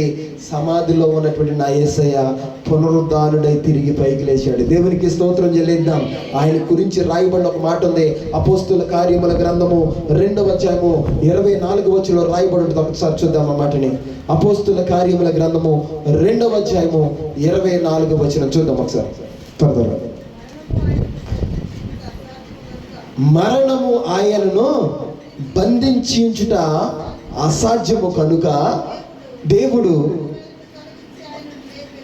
దేవునికి స్తోత్రం చెల్లిద్దాం. ఇక్కడ రాయబడిన మాట ఏంటంటే మరణము ఆయనను బంధించి ఏం చేయలేకపోయింది అంటే ఉంచలేకపోయింది. ఈరోజు ప్రభునందు బిడ్డలారా, మరలా చెప్తున్నాను, ఈ లోకంలో మనిషిగా పుట్టిన ప్రతి ఒక్కడు కూడా మరణం దగ్గర ఏమైపోయారు అంటే దాసోహం అయిపోయారు. ఈరోజు ఇంకా మీకు చెప్పాలంటే పుణ్యాతులుగా పిలవబడిన వాళ్ళు, మహాత్ములుగా పిలవబడిన వాళ్ళు అనేక మంది ఉన్నారు. ఇంకా మనం మీకు అర్థమని చెప్పాలంటే మన దేశంలో గాంధీ గారు, మహాత్మా గాంధీ మన దేశం అందరికీ కూడా పరిచయమైన వ్యక్తి. ఇంకా అంతేకాదు, మనం సంపాదిస్తున్న డబ్బుల మీద ముందు ఎవరి నోటు ఉంటుంది, ఎవరి బొమ్మ ఉంటుంది అంటే ఆయన నోటే ఉంటుంది. ఈయన ప్రపంచంలో మన భారతదేశంలో తెలియనివాడు అంటే ఎవడు కూడా ఉండడు. అంత గొప్ప మహనీయుడైన వ్యక్తి. ఆయన సమాధి చేశారు. రాజ్ఘాట్ ఢిల్లీలో ఉంటుంది సమాధి. ఇంకా సమాధిలోనే ఉంది ఆయన, సమాధిలో ఉన్నాడు ఆయన. ప్రభునందు బిడ్డలారా, అమెరికాలో జార్జ్ వాషింగ్టన్ అనేటువంటి గొప్ప అమెరికాని పరిపాలించిన గొప్ప నాయకుడు. అమెరికా ఆయన పేరు చెప్తే అందరూ చేతులు దండాలు పెట్టేవాళ్ళు తప్ప అంత గొప్ప అధ్యక్షుడు మాకు దొరికాడని చెప్పి వాళ్ళందరూ ఎంతగానో పూజించే వ్యక్తి ఆయన చచ్చిపోయాడు, సమాధిలోకి వెళ్ళిపోయాడు. ఆయన సమాధి కూడా మోతేసి ఉంది. గౌతమ బుద్ధుడు అన్నారు, ఆయన కూడా చచ్చిపోయాడు, సమాధి చేయబడ్డాడు, సమాధిలోనే ఉన్నాడు. ఆయన సమాధులన్నీ కూడా ఏం చేయబడి అంటే మూసి ఉన్నాయి. ఎవరికి సమాధి కూడా ఏం చేయలేదంటే తెరిచిపడలేదు. అలెగ్జాండర్ ద గ్రేట్ 33.5 సంవత్సరాల్లో ప్రపంచానంతటిని జయించేసి సముద్రం దగ్గరికి వెళ్ళి కూర్చుని ఏడ్చాడంట. సముద్రమా నువ్వు కూడా భూమి అయి ఉంటే, నువ్వు కూడా భూమిలాగా ఉండుంటే నిన్ను కూడా జయించేవాడిని. నువ్వు సముద్రం అయిపోయావు కనుక నేను జయించలేకపోతున్నానని చెప్పి, నీ దగ్గర నేను ఓడిపోయాను, నిన్ను జయించలేకపోతున్నానని చెప్పి కన్నీరు విడిచాడంట. 33.5 సంవత్సరాల యవ్వన ప్రాయంలోనే ప్రపంచంలో తిరుగులేని చక్రవర్తిగా ఉన్నాడు. దవకాడితో చచ్చిపోయినట్టే ఆ సమాధిలో ఉన్నాడు తప్ప ఇంకా బయటికి రాలేదు. సమాధి తెరవబడాల. కానీ నా ప్రభువు అయినటువంటి యేసయ్య సమాధి ఒక్కటే తెరవబడి ఉంది. దేవునికి స్తోత్రం చెల్లిద్దాం. అక్కడ సమాధి మీద రాయబడిన, అంటే తెలుగులో చెప్తాను, ఆయన ఇక్కడ లేడు, ఆయన ఏం చేయబడ్డాడంటే లేచి ఉన్నాడు అని చెప్పి రాయబడింది. హీఈస్ రైజింగ్ అంటే ఆయన ఇక్కడ లేడు, ఆయన ఏం చేయబడ్డాడంటే లేచి ఉన్నాడని ఒక ఖాళీ సమాధి అక్కడ కనపడుతుంది. నేటి దినం వరకు కూడా ప్రభునందు బిడ్డలారా, యేసు ప్రభు వారి యొక్క ఖాళీ సమాధి వెళ్ళిన వారందరూ కూడా చూసి వస్తున్నారు. దేవునికి స్తోత్రం చెల్లిద్దాం. కారణం ఏంటంటే మరణము ఆయనను బంధించి ఉంచలేకపోయింది. అనేక మంది ప్రయత్నాలు చేశారు, బండలు బిగించారు, సైనికులను కాపలా పెట్టారు, కానీ ఏది కూడా ప్రభునందు బిడ్డలారా ఆయన మరణాన్ని ఏం చేయలేకపోయింది అంటే ఆయన పునరుద్ధానాన్ని ఆపలేకపోయింది. బండలను చీల్చుకుని ముద్రలను బద్దలు కొట్టుకుని నా ప్రభు అయిన యేసయ్య తిరిగి పైకి లేచాడు. దేవునికి స్తోత్రం చెల్లిద్దాం. ఈ రోజు మనకున్నటువంటి ఒక గర్వకారణం ఏంటంటే సిలువలో చనిపోయిన దేవుని కాదు మనం ఆరాధించేది, పునరుద్ధానుడై తిరిగి లేచినటువంటి దేవుని మనం ఏం చేస్తామంటే ఆరాధిస్తున్నాం. దేవునికి స్తోత్రం చెల్లిద్దాం. నీ హోప్, నా హోప్, మనకున్నటువంటి విశ్వాసం, నిరీక్షణ ఏంటో తెలుసా? మన దేవుడు బ్రతికి ఉన్న దేవుడు. దేవునికి స్తోత్రం చెల్లిద్దాం. హల్లెలూయా. అనేక మంది దేవుళ్ళు దేవతలు అనే వాళ్ళు వచ్చారు, తరాలు మారుకుంటూ వచ్చారు. కానీ ఆ యుగం అయిపోయినప్పుడు వాళ్ళు చచ్చిపోయి సమాధిలోకి వెళ్ళిపోయారు. ఇంకా చాలా మంది బాబాలు అనబడిన వాళ్ళు వచ్చిన వారు, స్వామీజీలు అనబడిన వాళ్ళు వచ్చారు, మంత్రాలు మాయం చేసిన వాళ్ళు చాలా మంది ప్రభునందు లోకాలకు వచ్చారు. మేము కూడా చనిపోతాం, తిరిగి లేస్తాం 3 రోజులు అన్నారు. కానీ వాళ్ళు సమాధిలో ఉన్నారు, ఎవడు కూడా లేక. నా ప్రభు అని యేసయ్య ఒక్కడే ప్రభు. ఈనాటికి కూడా ఆ గొల్గొతా కొండ దగ్గర ఉన్నటువంటి ఆ యొక్క ప్రత్యేకమైనటువంటి తోటలో నా ప్రభు అని యేసయ్య సమాధి ఇంకనూ కూడా తెరవబడే ఉంది. దేవునికి స్తోత్రం చెల్లిద్దాం. అందరూ కూడా ప్రపంచంలో అందరూ కూడా వెళ్ళి చూసి ఆ లోపలికి వెళ్ళి మొత్తం అంతా తిరిగి వస్తుంది. ఇంకా మన యూట్యూబ్ ఛానల్ ఉంటుంది, మీరు చూసుకోండి. ఆ సమాధి గురించి పెట్టాను నేను అంతా కూడా. ప్రభునందు దేవుని బిడ్డలారా, సమాధి ఎలా ఉంటుందో, ఎలాంటి సమాధిలో నా యేసయ్య సమాధి చేయబడ్డారో, ఎటువంటి సమాధిలో ఆయన లేచాడో, ఇంకా అడ్డంగా వేసినట్టు ఆ బండ ఏదైతే ఉందో పెద్ద రాయి బండ, అది కూడా మనకి అక్కడ కనపడుతూ ఉంటుంది. అంత దూరం వెళ్ళిపోయి పడిపోద్ది అది యేసుప్రభువు వారు లేచినప్పుడు. ఈరోజు ఎందుకు చెప్తున్నాను ఇవన్నీ కూడా? ప్రభునందు దేవుని బిడ్డలారా, చాలామంది నా యేసయ్య యొక్క పునరుద్ధానాన్ని ఆపాలని చూశారు, కానీ మరణం ఆయన ఆపలేకపోయింది. ప్రభునందు దేవుని బిడ్డలారా, రాజ్యం ఆయన ఆపలేకపోయింది, సైనికులు ఆయన ఆపలేకపోయారు. ఆ వేసినటువంటి పండగ వేసిన ముద్రలు కూడా నా యేసయ్య పునరుద్ధానాన్ని ఏం చేయలేకపోయినంటే ఆపలేకపోయినాయి. ఆయన సజీవుడిగా మన మధ్యలోకి నిలబడి ఉన్నాడు. దేవునికి స్తోత్రం చెల్లిద్దాం. హల్లెలూయా. ఆయన మరలా చెప్తున్నాను, మన దేవుడు చనిపోయిన దేవుడు కాదు, సమాధిని చీల్చుకుని తిరిగి ప్రభునందు దేవుని బిడ్డలారా లేచినటువంటి దేవుడు. ప్రపంచంలో ఉన్న మానవులంతా కూడా ఈ మరణాన్ని జయించలేకపోతుంటే నా ప్రభు యేసయ్య మరణపు ముళ్ళును విడిచి అపవాది గాడి కోరలో పెరిగి వేసి మరణించి తిరిగి 3వ దినం సమాధిని చీల్చుకుని తిరిగి బయటికి వచ్చిన దినము ఈ పునరుద్ధానపు దినము. దేవునికి స్తోత్రం చెల్లిద్దాం. హల్లెలూయా. ఈ ఈస్టర్ పర్వదినము నా ప్రభు యేసయ్య సమాధిని గెలిచినటువంటి దినం. ఒకసారి త్వరగా మాటలు చదివేద్దామండి. 28వ అధ్యాయం మత్తయి సువార్త ఆ మాటలు చదువుకుని మనం ముగించేసుకుందాం. ఈ పునరుద్ధానం చుట్టూ తిరిగినటువంటి కొన్ని విషయాలు మీకు జ్ఞాపకం చేస్తున్నాను. ప్రభునందు దేవుని బిడ్డలారా, ఆయన ఎలా ప్రవచనాలు నెరవేర్చబడియో వాటి గురించి చెప్పుకున్నప్పుడు వరకు కూడా చూద్దాం. ఒకసారి 28వ అధ్యాయము మొదటి కాడని చదువుతారు, శ్రద్ధ కింద. విశ్రాంతి దినము గడిచిన తర్వాత, అంటే విశ్రాంతి దినం అంటే యూదులకు శనివారం అనమాట. మనకి ఆదివారం విశ్రాంతి దినము, యూదులకి ఎప్పుడంటే శనివారం. శుక్రవారం యేసు ప్రభు వారిని ఆయన తీసుకెళ్ళి సమాధి చేశారు. శుక్రవారం నైటు చీకటి పడిపోయి ఉంటుంది నాకు తెలిసి, 3 గంటలు చనిపోతే ఆ యొక్క అందరిని కూడా అడిగి మరి పర్మిషన్ తెచ్చుకుని, అది హరిమత్త యోసేపు పిల్లల దగ్గరికి వెళ్ళి పర్మిషన్ తెచ్చుకుని ఆ బాక్సులో పెట్టేపాటికి చీకటి పడిపోయింది యేసు ప్రభు వారికి. కనుక శుక్రవారం చీకటి పడిపోయింది, సరిగ్గా ఆయనకి చేయవలసిన కార్యాలన్నీ కూడా ఏమీ చేయలేదు. ఆ యొక్క శరీరానికి తీసుకెళ్ళిపోయి సమాధిలో పెట్టేశారు. మరుసటి రోజు ఏ రోజు వచ్చింది అంటే శనివారం. వాళ్ళకి విశ్రాంతి దినం. విశ్రాంతి దినం యూదులు ఇంట్లోని కాళ్ళు బయట అటు పచ్చి మంచినీళ్ళు కూడా తాగరాలు, చాలా పవిత్రంగా పరిశుద్ధంగా ఆచరిస్తారు. కనుక ప్రభునందు దేవుని శనివారం ఎవడు కూడా బయటికి రాలా, సమాధి దగ్గరికి వెళ్ళలేదు. విశ్రాంతి దినం అయిపోయిన తర్వాత గడిచిన తర్వాత ఆదివారమున తెల్లవారుచుండగా, ఎప్పుడంట 3వ దినం ఆదివారం తెల్లవారుచుండగా మగ్దలేని మరియయు వేరొక మరియయు సమాధిని చూడవచ్చి, ఇదిగో ప్రభుదూత పరలోకము నుండి దిగి వచ్చి రాయి పొర్లించి దాని మీద కూర్చునిట మహాభూకంపము కలిగెను.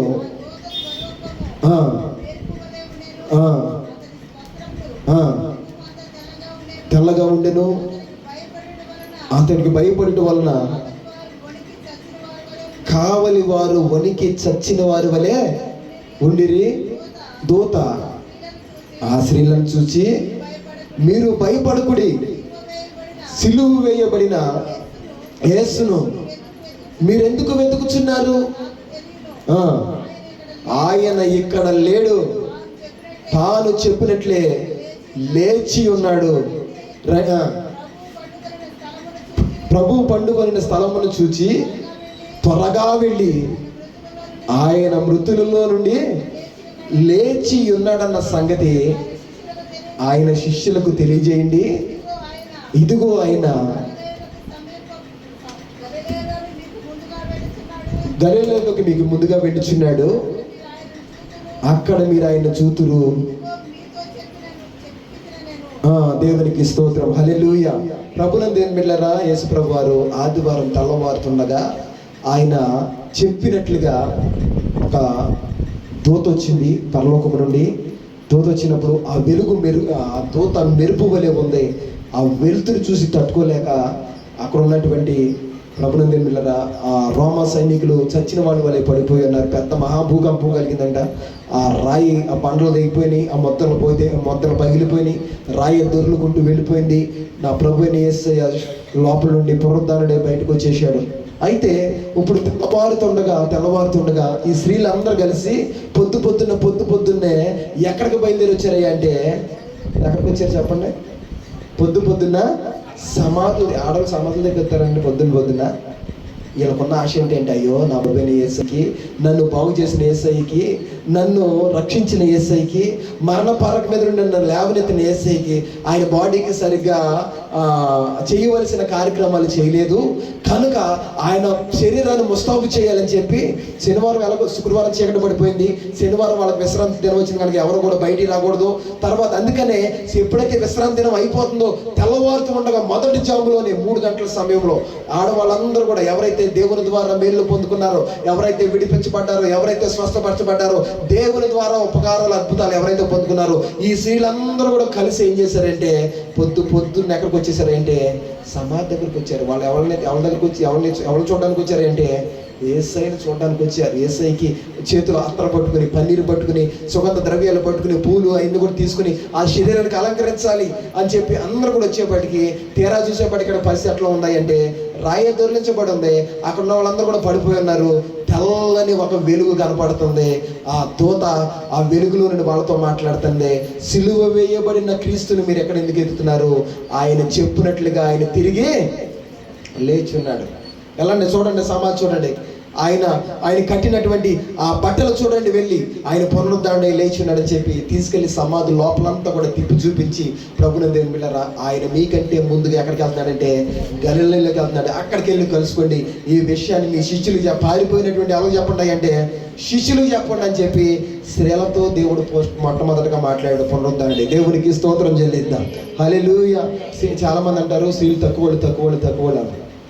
కానీ దేవుడు ఎక్కువ ప్రాధాన్యత ఎవరికి ఇచ్చాడు అంటే స్త్రీలకి ఇచ్చాడు. ఈ మధ్యన ఈ ప్రవీణ్ ప్రకటాల గారు చనిపోయిన తర్వాత ప్రభునందు దేవుని బిడ్డలారా, అంతకుముందు ప్రవీణ్ ప్రకటాలు అంటే ఎవరికి చాలామంది కూడా తెలియదు, చాలామందికి తెలియదు. ఈయన చనిపోయిన తర్వాత ఎక్కువగా ఆయన వాకి అసలు అంటే ఈయన ఎవరో అని దేవుని తెలుసుకున్న వాళ్ళు కూడా మతోన్మాదులు, అదేవిధంగా అన్యులు కూడా ఎక్కువ ఈయన గురించి చూడడం ప్రారంభించారు. ఆయన వాక్యాలు చూడడం ఆయన ప్రారంభించారు. నేను కూడా అలాగే, నాకు తెలుసు ఆయన. కాకపోతే ఆయన ప్రసంగాలు ఎక్కువ వినేవాడు, డిబేట్లు చేత ఉండేవాడు ఆయన ఎక్కువ.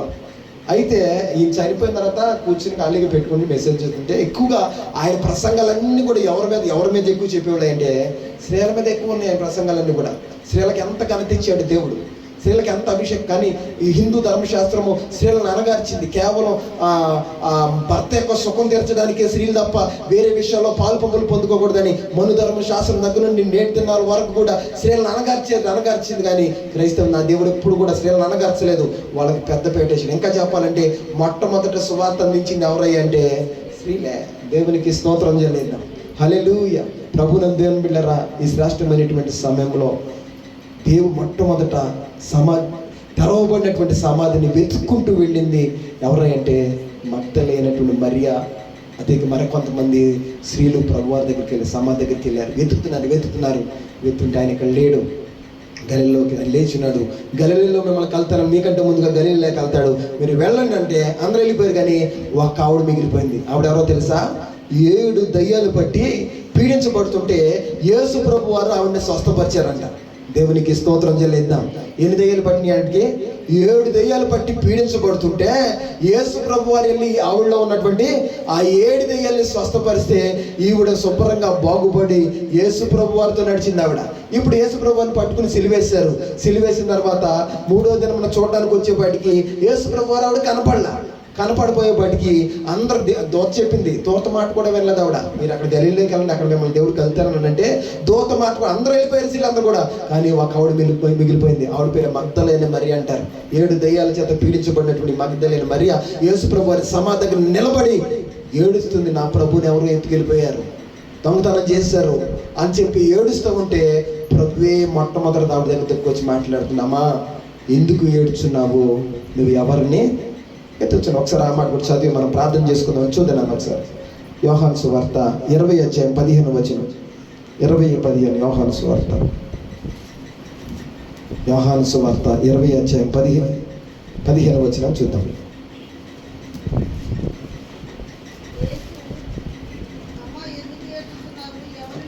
అమ్మా నువ్వు ఎందుకు ఏడ్చుచున్నావు, ఎవరిని వెతుకుచున్నావని అడుగగా ఆమె ఆయనతో ఆయనతో ఆయన తోటమాలి అనుకుని, అయ్యా నువ్వు ఆయనను ఎక్కడ ఉంచుతావో నాతో చెప్పుము అని ఆయన నేను ఏం చేస్తానంటే ఎత్తుకుని పోతానని ఆయనతో చెప్పాను. అప్ప అక్కడ మగ్దలేని మరి ఒక ఆశ మనకు కనబడిందండి. యేసు ప్రభు వారు ఆవిడతో ముఖాముఖిగా మాట్లాడుతుంటే అమ్మా నువ్వు ఎందుకు ఏడుస్తున్నావు, ఎవరిని ఇప్పుడు కూర్చుని ఏడుతుంది. యేసు ప్రభు వారు కనపడలేదు, ఏడుతుంటే వెనక నుండి ప్రభు మాట్లాడుతున్నాడు. అమ్మా నువ్వు ఎందుకు ఏడుతున్నావు, ఎవరు నువ్వు వెతుకుతున్నావు అంటే యేసు ప్రభుని వెనకాల మాట్లాడుతున్నా ఆయన్ని తోటమాలని, అయ్యా ఒకవేళ నువ్వు ఆయన ఇంటికెళ్ళిపోయి ఉంటే నువ్వు ఎక్కడ దాసావు నువ్వు నాకు చెప్పు, నేను ఆయన ఏం చేస్తానంటే మోసుకొని పోతానని చెప్పి అక్కడ యేసు ప్రభు వారి మీద ఉన్నటువంటి ప్రేమను మగ్దలేని మరియ వ్యక్తపరిచింది. దేవునికి స్తోత్రం చెల్లిద్దాం. హల్లెలూయా. ఈరోజు ప్రభునందు బిడ్డలారా, మగ్దలేని మరియ యొక్క ఆశ ఏంటి తెలుసా? నా ప్రభువుని మోసుకుని పోవాలి. ఉందా నీలో ఆశ? ప్రభునందు బిడ్డలారా, నా యేసయ్య నేను నా ఇంటికి మోసుకుని పోవాలి, నా యేసయ్యను నేను నా ప్రాంతానికి మోసుకుని పోవాలి, నా కుటుంబీకుల మధ్యలోకి నా యేసయ్య నేను మోసుకుని పోవాలి అని ఎవరు ఆశపడుతుంది తెలుసా? మగ్దలేని మరియ ఆశపడుతుంది. ఈరోజు ప్రభునందు బిడ్డలారా, ఎవరైతే ఇలాంటి ఆశ కలిగి ఉంటారో వాళ్ళ కుటుంబాల మీద నా దేవునికి దృష్టి ఉంటుంది. దేవునికి స్తోత్రం చెల్లిద్దాం. లోక సంబంధమైన ఆశలు కాదని మనకు ఉండవలసింది. లోక సంబంధమైనటువంటి ప్రభునందు బిడ్డలారా కార్యక్రమాల్లో మనం పాలు పొందుకోవడం కాదండి, వాటి మీద ధ్యాస కాదండి. మన ఆశ మన ధ్యాస ఏమైనా ఉంటే నా ప్రభువుని నా ఇంటికి మోసుకుని పోవాలి. మన యేసయ్య మన ఇంట్లో ఉంటే అన్నీ ఉన్నట్టేనండి. ప్రభునందు బిడ్డలారా, చాలామంది ఏం చేస్తారంటే యేసు ప్రభు నువ్వు వద్దు కానీ నీ దగ్గర ఉన్న ఆశీర్వాదం నాకు కావాలయ్యా, యేసు ప్రభు నువ్వు వద్దు కానీ నీలో స్వస్థత ఉందంట అది నాకు కావాలయ్యా, యేసు ప్రభు నువ్వు నాకు వద్దు కానీ నీలో జ్ఞానం ఉందయ్యంట, బుద్ధి జ్ఞానం ఉందంట ప్రభు అవి నాకు ఇవ్వయ్య అని చెప్పి యేసు ప్రభుని పక్కన పెట్టేసి యేసు ప్రభులోనే కోరుకుంటున్నారు. దేవునికి స్తోత్రం చెల్లిద్దాం. ఎవరిని కోరుకుంటున్నారు? యేసు ప్రభు లోపల అయితే ఏది ఉన్నాయో అయ్యా నీ దగ్గర ఆశీర్వాదం ఉందంట అది నాకు కావాలి, నువ్వు నాకు అవసరంలా. ప్రభు నీలో స్వస్థ ఉందంట ఆ స్వస్థత నాకు కావాలి, నువ్వు నాకు అవసరంలా. ప్రభు నీలో బుద్ధి జ్ఞానం సర్వసమ్మతులు అవి ఉన్నాయి అవి నాకు కావాలయ్యా, నువ్వు నాకు అవసరం లేదని చెప్పి యేసు ప్రభు వారిని పక్కన పెట్టేసి ఆయనలో ఉన్న వాటిని వెతుకుతున్నారు. ఈరోజు ఎవరైతే మరియ వలె ప్రభునందు బిడ్డలారా, మగ్దలేని మరియ వలె యేసయ్యను నేను ఎత్తుకుని పోవాలి, నా ఇంటికి మోసుకుని పోవాలని ఆశపడతారో ప్రభునందు బిడ్డలారా నిశ్చయముగా వాళ్ళ కుటుంబాల మీద నా దేవుని కృప ఉంటుంది. దేవునికి స్తోత్రం చెల్లిద్దాం. ఆశ ఉండాలండి. నా దేవుడు అన్నాడు ఆశ కొన్న ప్రాణాన్ని నేను ఏం చేస్తానంటే తృప్తిపరుస్తాను. నా ప్రభు మీద ఆశపడండి. మీరు దేవుని కోరుకోండి, ప్రభు నువ్వు నాకు రావాలి, నా ఇంట్లోకి రావాలయ్యా, నా కుటుంబం రావాలయ్యండి, ప్రభువుని మోసుకొని అటువంటి ఆశ మనలో ఉన్నప్పుడు తప్పకుండా దేవుడు మన జీవితంలో కార్యాలు జరిగింపు చేస్తాడు. ఈరోజు ప్రభునందు బిడ్డలారా ఆ మగ్దలేని మరియ మొట్టమొదటిగా పునరుద్ధరణుడైన యేసయ్యతో మాట్లాడింది. నా ప్రభు మొట్టమొదటి ఎవరితో మాట్లాడాడు అంటే ఈవిడితోనే మాట్లాడాడు. ఈవిడితో మాట్లాడి మరలా ఈవిడితో రెండో సందేశం పంపిస్తున్నాడు. నువ్వు వెళ్ళి మన శిష్యులందరితో చెప్పు, పేతురుతో నువ్వు ప్రత్యేకంగా చెప్పు అని చెప్పి ఇదే మగ్దలేని మరియతో మొట్టమొదటిగా సమాచారాన్ని ప్రపంచానికి పంపించాడు. ఆయన చచ్చిపోయిన దేవుడు కాదు, తిరిగి ఆయన ఏం చేశాడంటే లేచి ఉన్న దేవుడు అని చెప్పి ప్రపంచానికి చెప్పు. ముందుగా ఎవరు చెప్పాయంటే శిష్యులు చెప్పు, పీరికేదలు పారిపోయారు, ముందాలకు చెప్పు నువ్వు వెళ్ళి, అవసరమైతే నా ప్రాణం ఎత్తనన్నారు కానీ మొట్టమొదటి తాళ్ళే పారిపోయారు కనుక నువ్వు వెళ్ళి ముందుగా శిష్యులు చెప్పు, తర్వాత నువ్వు పేతురు చెప్పు, అందరికీ చెప్పు ఆయన లేచి ఉన్నాడు, గలిలీలోకి వస్తున్నాడని చెప్పు, గలిలీలో కలుస్తానని చెప్పినప్పుడు ఈ వార్తను మొట్టమొదటిగా మరియ మోసుకుని వచ్చి శిష్యుడికి తెలియపరిచింది. దేవునికి స్తోత్రం చెల్లిద్దాం. ఇందుని బట్టి మొట్టమొదటిగా సువార్త చెప్పింది ఎవరై అంటే ఎవరు చెప్పారు? ఆడవాళ్ళు చెప్పారా మగవాళ్ళు చెప్పారా? ఆడవాళ్ళు చెప్పారు. చాలామంది సంఘాల్లో ఆడవాళ్ళు ప్రసంగాలు చేయకూడదు, ఆడవాళ్ళు వాక్యాలు చెప్పకూడదు అని చెప్పి కొన్ని ఆంక్షలు ఉంటాయి. కానీ నేను చెప్తున్నాను ఈ వాక్యాన్ని బట్టి మొట్టమొదటి సువార్త చేసింది ఎవరై అంటే ఒక స్త్రీయే. దేవునికి స్తోత్రం చెల్లిద్దాం. మొట్టమొదట దేవుడు ఎవరిని వాడుకున్నాడు అంటే ఒక స్త్రీనే వాడుకున్నాడు. కనుక ప్రభునందు బిడ్డలారా మన మనసు మంచిదైతే స్త్రీ అయినా పురుషు అయినా దేవుడి గురించి ఎవరని చెప్పొచ్చు. దేవునికి స్తోత్రం చెల్లిద్దాం. కనుక ఈ శ్రేష్టమైన సమయంలో నేను కంక్లూజన్లో చివరికి ఒక మాట చెప్తున్నాను. మన దేవుడు చచ్చిపోయి సమాధిలో ఉన్న దేవుడు కాదు, మనందరిని గెలిపించడానికి, మనందరికీ జయనివ్వడానికి సమాధిని బ్రద్దలు కొట్టుకుని తిరిగి లేచినటువంటి మహనీయుడు, మృత్యుంజయుడు, పునరుద్ధరుడు మన ప్రభు అయిన యేసయ్య. దేవునికి స్తోత్రం చెల్లిద్దాం. అంత గొప్ప సజీవుడైనటువంటి దేవుని పాద సంధిలో మనం ఉన్నాం. ఆయన సంధిలో ప్రార్థన చేస్తున్నాం. తప్పకుండా నీ ప్రార్థనకు నా దేవుడు ఆయన చెవియొగ్గి నీ ప్రార్థనకు ప్రతిఫలన దేవుడు ఇచ్చాడు. ఆయన కనుక ఆయన పునరుద్ధానపు శక్తి చేత, ఆయన పునరుద్ధానపు బలము చేత మనం కూడా నింపబడతాం. మన దేవుడు చచ్చిపోయిన దేవుడు కాదు, బ్రతుకున్న దేవుడు అనే సంతోషంతో, విజయ గర్వంతో ప్రభునందేని బిడ్డలారా మన గృహాలకు వెళదాం. అట్టి మాటలు దేవుడు మన హృదయాల్లో భద్రపరిచి దేవుని కృపలో మనం వర్ధల చేయును గాక. హల్లెలూయా. తల ఉంచుదామండి. ఒక చిన్న పల్లవ పాడుకుని పాట పాడుకుని తర్వాత ప్రార్థన చేసుకుందాం. ఈరోజు ఈ ఈస్టర్ పర్వదినాన్ని ముగించుకుని కొన్ని చరిత్రలో జరిగినటువంటి సంఘటనలు మనం ముందు జ్ఞాపకం చేసుకోవడానికి ప్రభు సహాయం చేశారు. తెలుసుకుందాం ఇప్పటి వరకు దేవుని గురించి. ఆయన ఎందుకు ఈ లోకంలోకి వచ్చాడో, ఎందుకు సమాధి చేయబడ్డాడో ఇప్పటి వరకు కొన్ని విషయాలు మనం చేర్చుకుంటున్నాం. సమాధి ఆయన బంధించి ఉంచలేకపోయింది. ఈ లోకంలో దేవుళ్ళు అనబడిన వాళ్ళు, బాబాలు అనబడిన అందరూ సమాధులకు పరిమితం అయిపోయారు. కానీ నా యేసయ్య ఒక్కడే సమాధిని, మరణపు మురిని విరిచి సమాధిని బ్రద్దలు కొట్టుకుని బయటకు వచ్చి మన కోసం మనకు విజయాన్ని అందించడానికి, మనకు స్వస్థత ఇవ్వడానికి, మనకు ఆరోగ్యం ఇవ్వడానికి, మనకి జయాన్ని ఇవ్వడానికి నా దేవుడి లోకంలోకి వచ్చాడు. కనుక అందరూ కూడా ఒక పల్లవి పాడుకొని మనం ప్రార్థనలోకి వెళ్ళిపోతాం. జయ జయ యేసు, జయ యేసు, జయ జయ క్రీస్తు, జయ క్రీస్తు, జయ జయ యేసు, జయ యేసు, జయ జయ క్రీస్తు, జయ క్రీస్తు, జయ జయ రాజా, జయ రాజా, జయ జయ రాజా, జయ రాజా, జయ జయ స్తోత్రం,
సిద్ధపరచుకుందాం అంటే చిన్న ప్రార్థన చేసుకుందాం.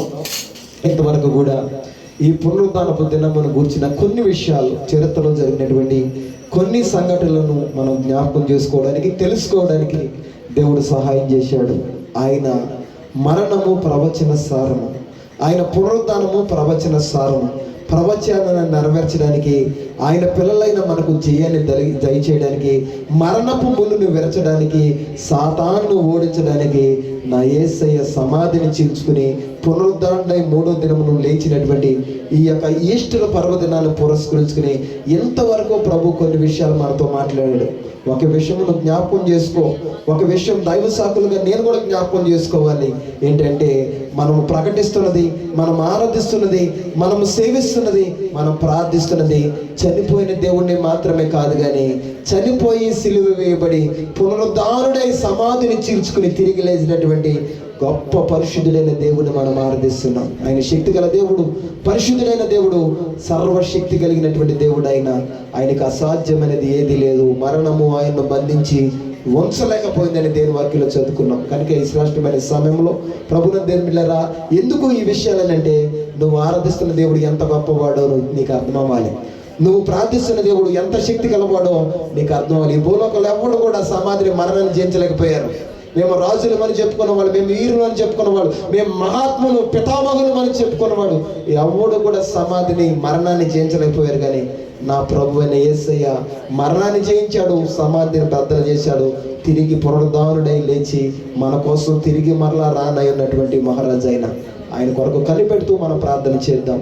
మహాపరిశుద్ధుడా, మహోన్నతుడా, సర్వశక్తి గల మా దేవ, యేసయ్య నీకు వందనాలు. ఈ శ్రేష్టమైనటువంటి ప్రభువా, ఈ యొక్క ఈస్టర్ పర్వదినంలో ఈ పునరుద్ధాన దినాన్ని పురస్కరించుకుని ఎంతవరకు నాయన మాకు బలపరిచి అయ్యా కొన్ని విషయాలు మాకు బోధించినందుకు నీకు స్తోత్రం. ఈ పునరుద్ధాన దినంలో నువ్వు ఎంత గొప్ప దేవుడు మేమందరం తెలుసుకోవడం, ఎంత గొప్ప కార్యాన్ని నువ్వు మా కోసం చేసావు మేమందరం గుర్తించడానికి మీరు మాకు ఇచ్చిన మంచి సమయాన్ని బట్టి నీకు వందనాలు చెల్లించుకోవచ్చు ప్రభువా. అయ్యా ఈ శ్రేష్టమైనటువంటి సమయంలో నాయన సన్నిధికి చేరవచ్చిన బిడ్డలందరినీ కృపలో మీరు జ్ఞాపకం చేసుకోండి. నువ్వు చచ్చిపోయిన దేవుడు కాదు అని, నువ్వు బ్రతుకున్న దేవుడు అని, మా కొరకు ఇంకా నాయన అయ్యా నాయన జీవిస్తున్న దేవుడు అని నాయన గుర్తెరిగి నాయన నీ సంధిలో రోషంతో పౌరుత్వంతో నీ కొరకు బ్రతకలిగినటువంటి జీవితాలు మాకు దయచేయండి. మరియా నిన్ను చూడాలని ఆశపడింది, నిన్ను మోసుకెళ్ళిపోవాలని ఆశపడింది ప్రభా. అటువంటి ఆశ నాకు మాకు కూడా మీరు దయచేయండి. ఈ కడవరి దినాల్లో, ఈ దుర్దినాల్లో ఎక్కువ సమయం ప్రభా, ఎక్కువగా నీలో ప్రయాసపడడానికి, ఎక్కువగా నీ పని చేయడానికి మీరు మాకు సహాయం దయచేయండి తండ్రి.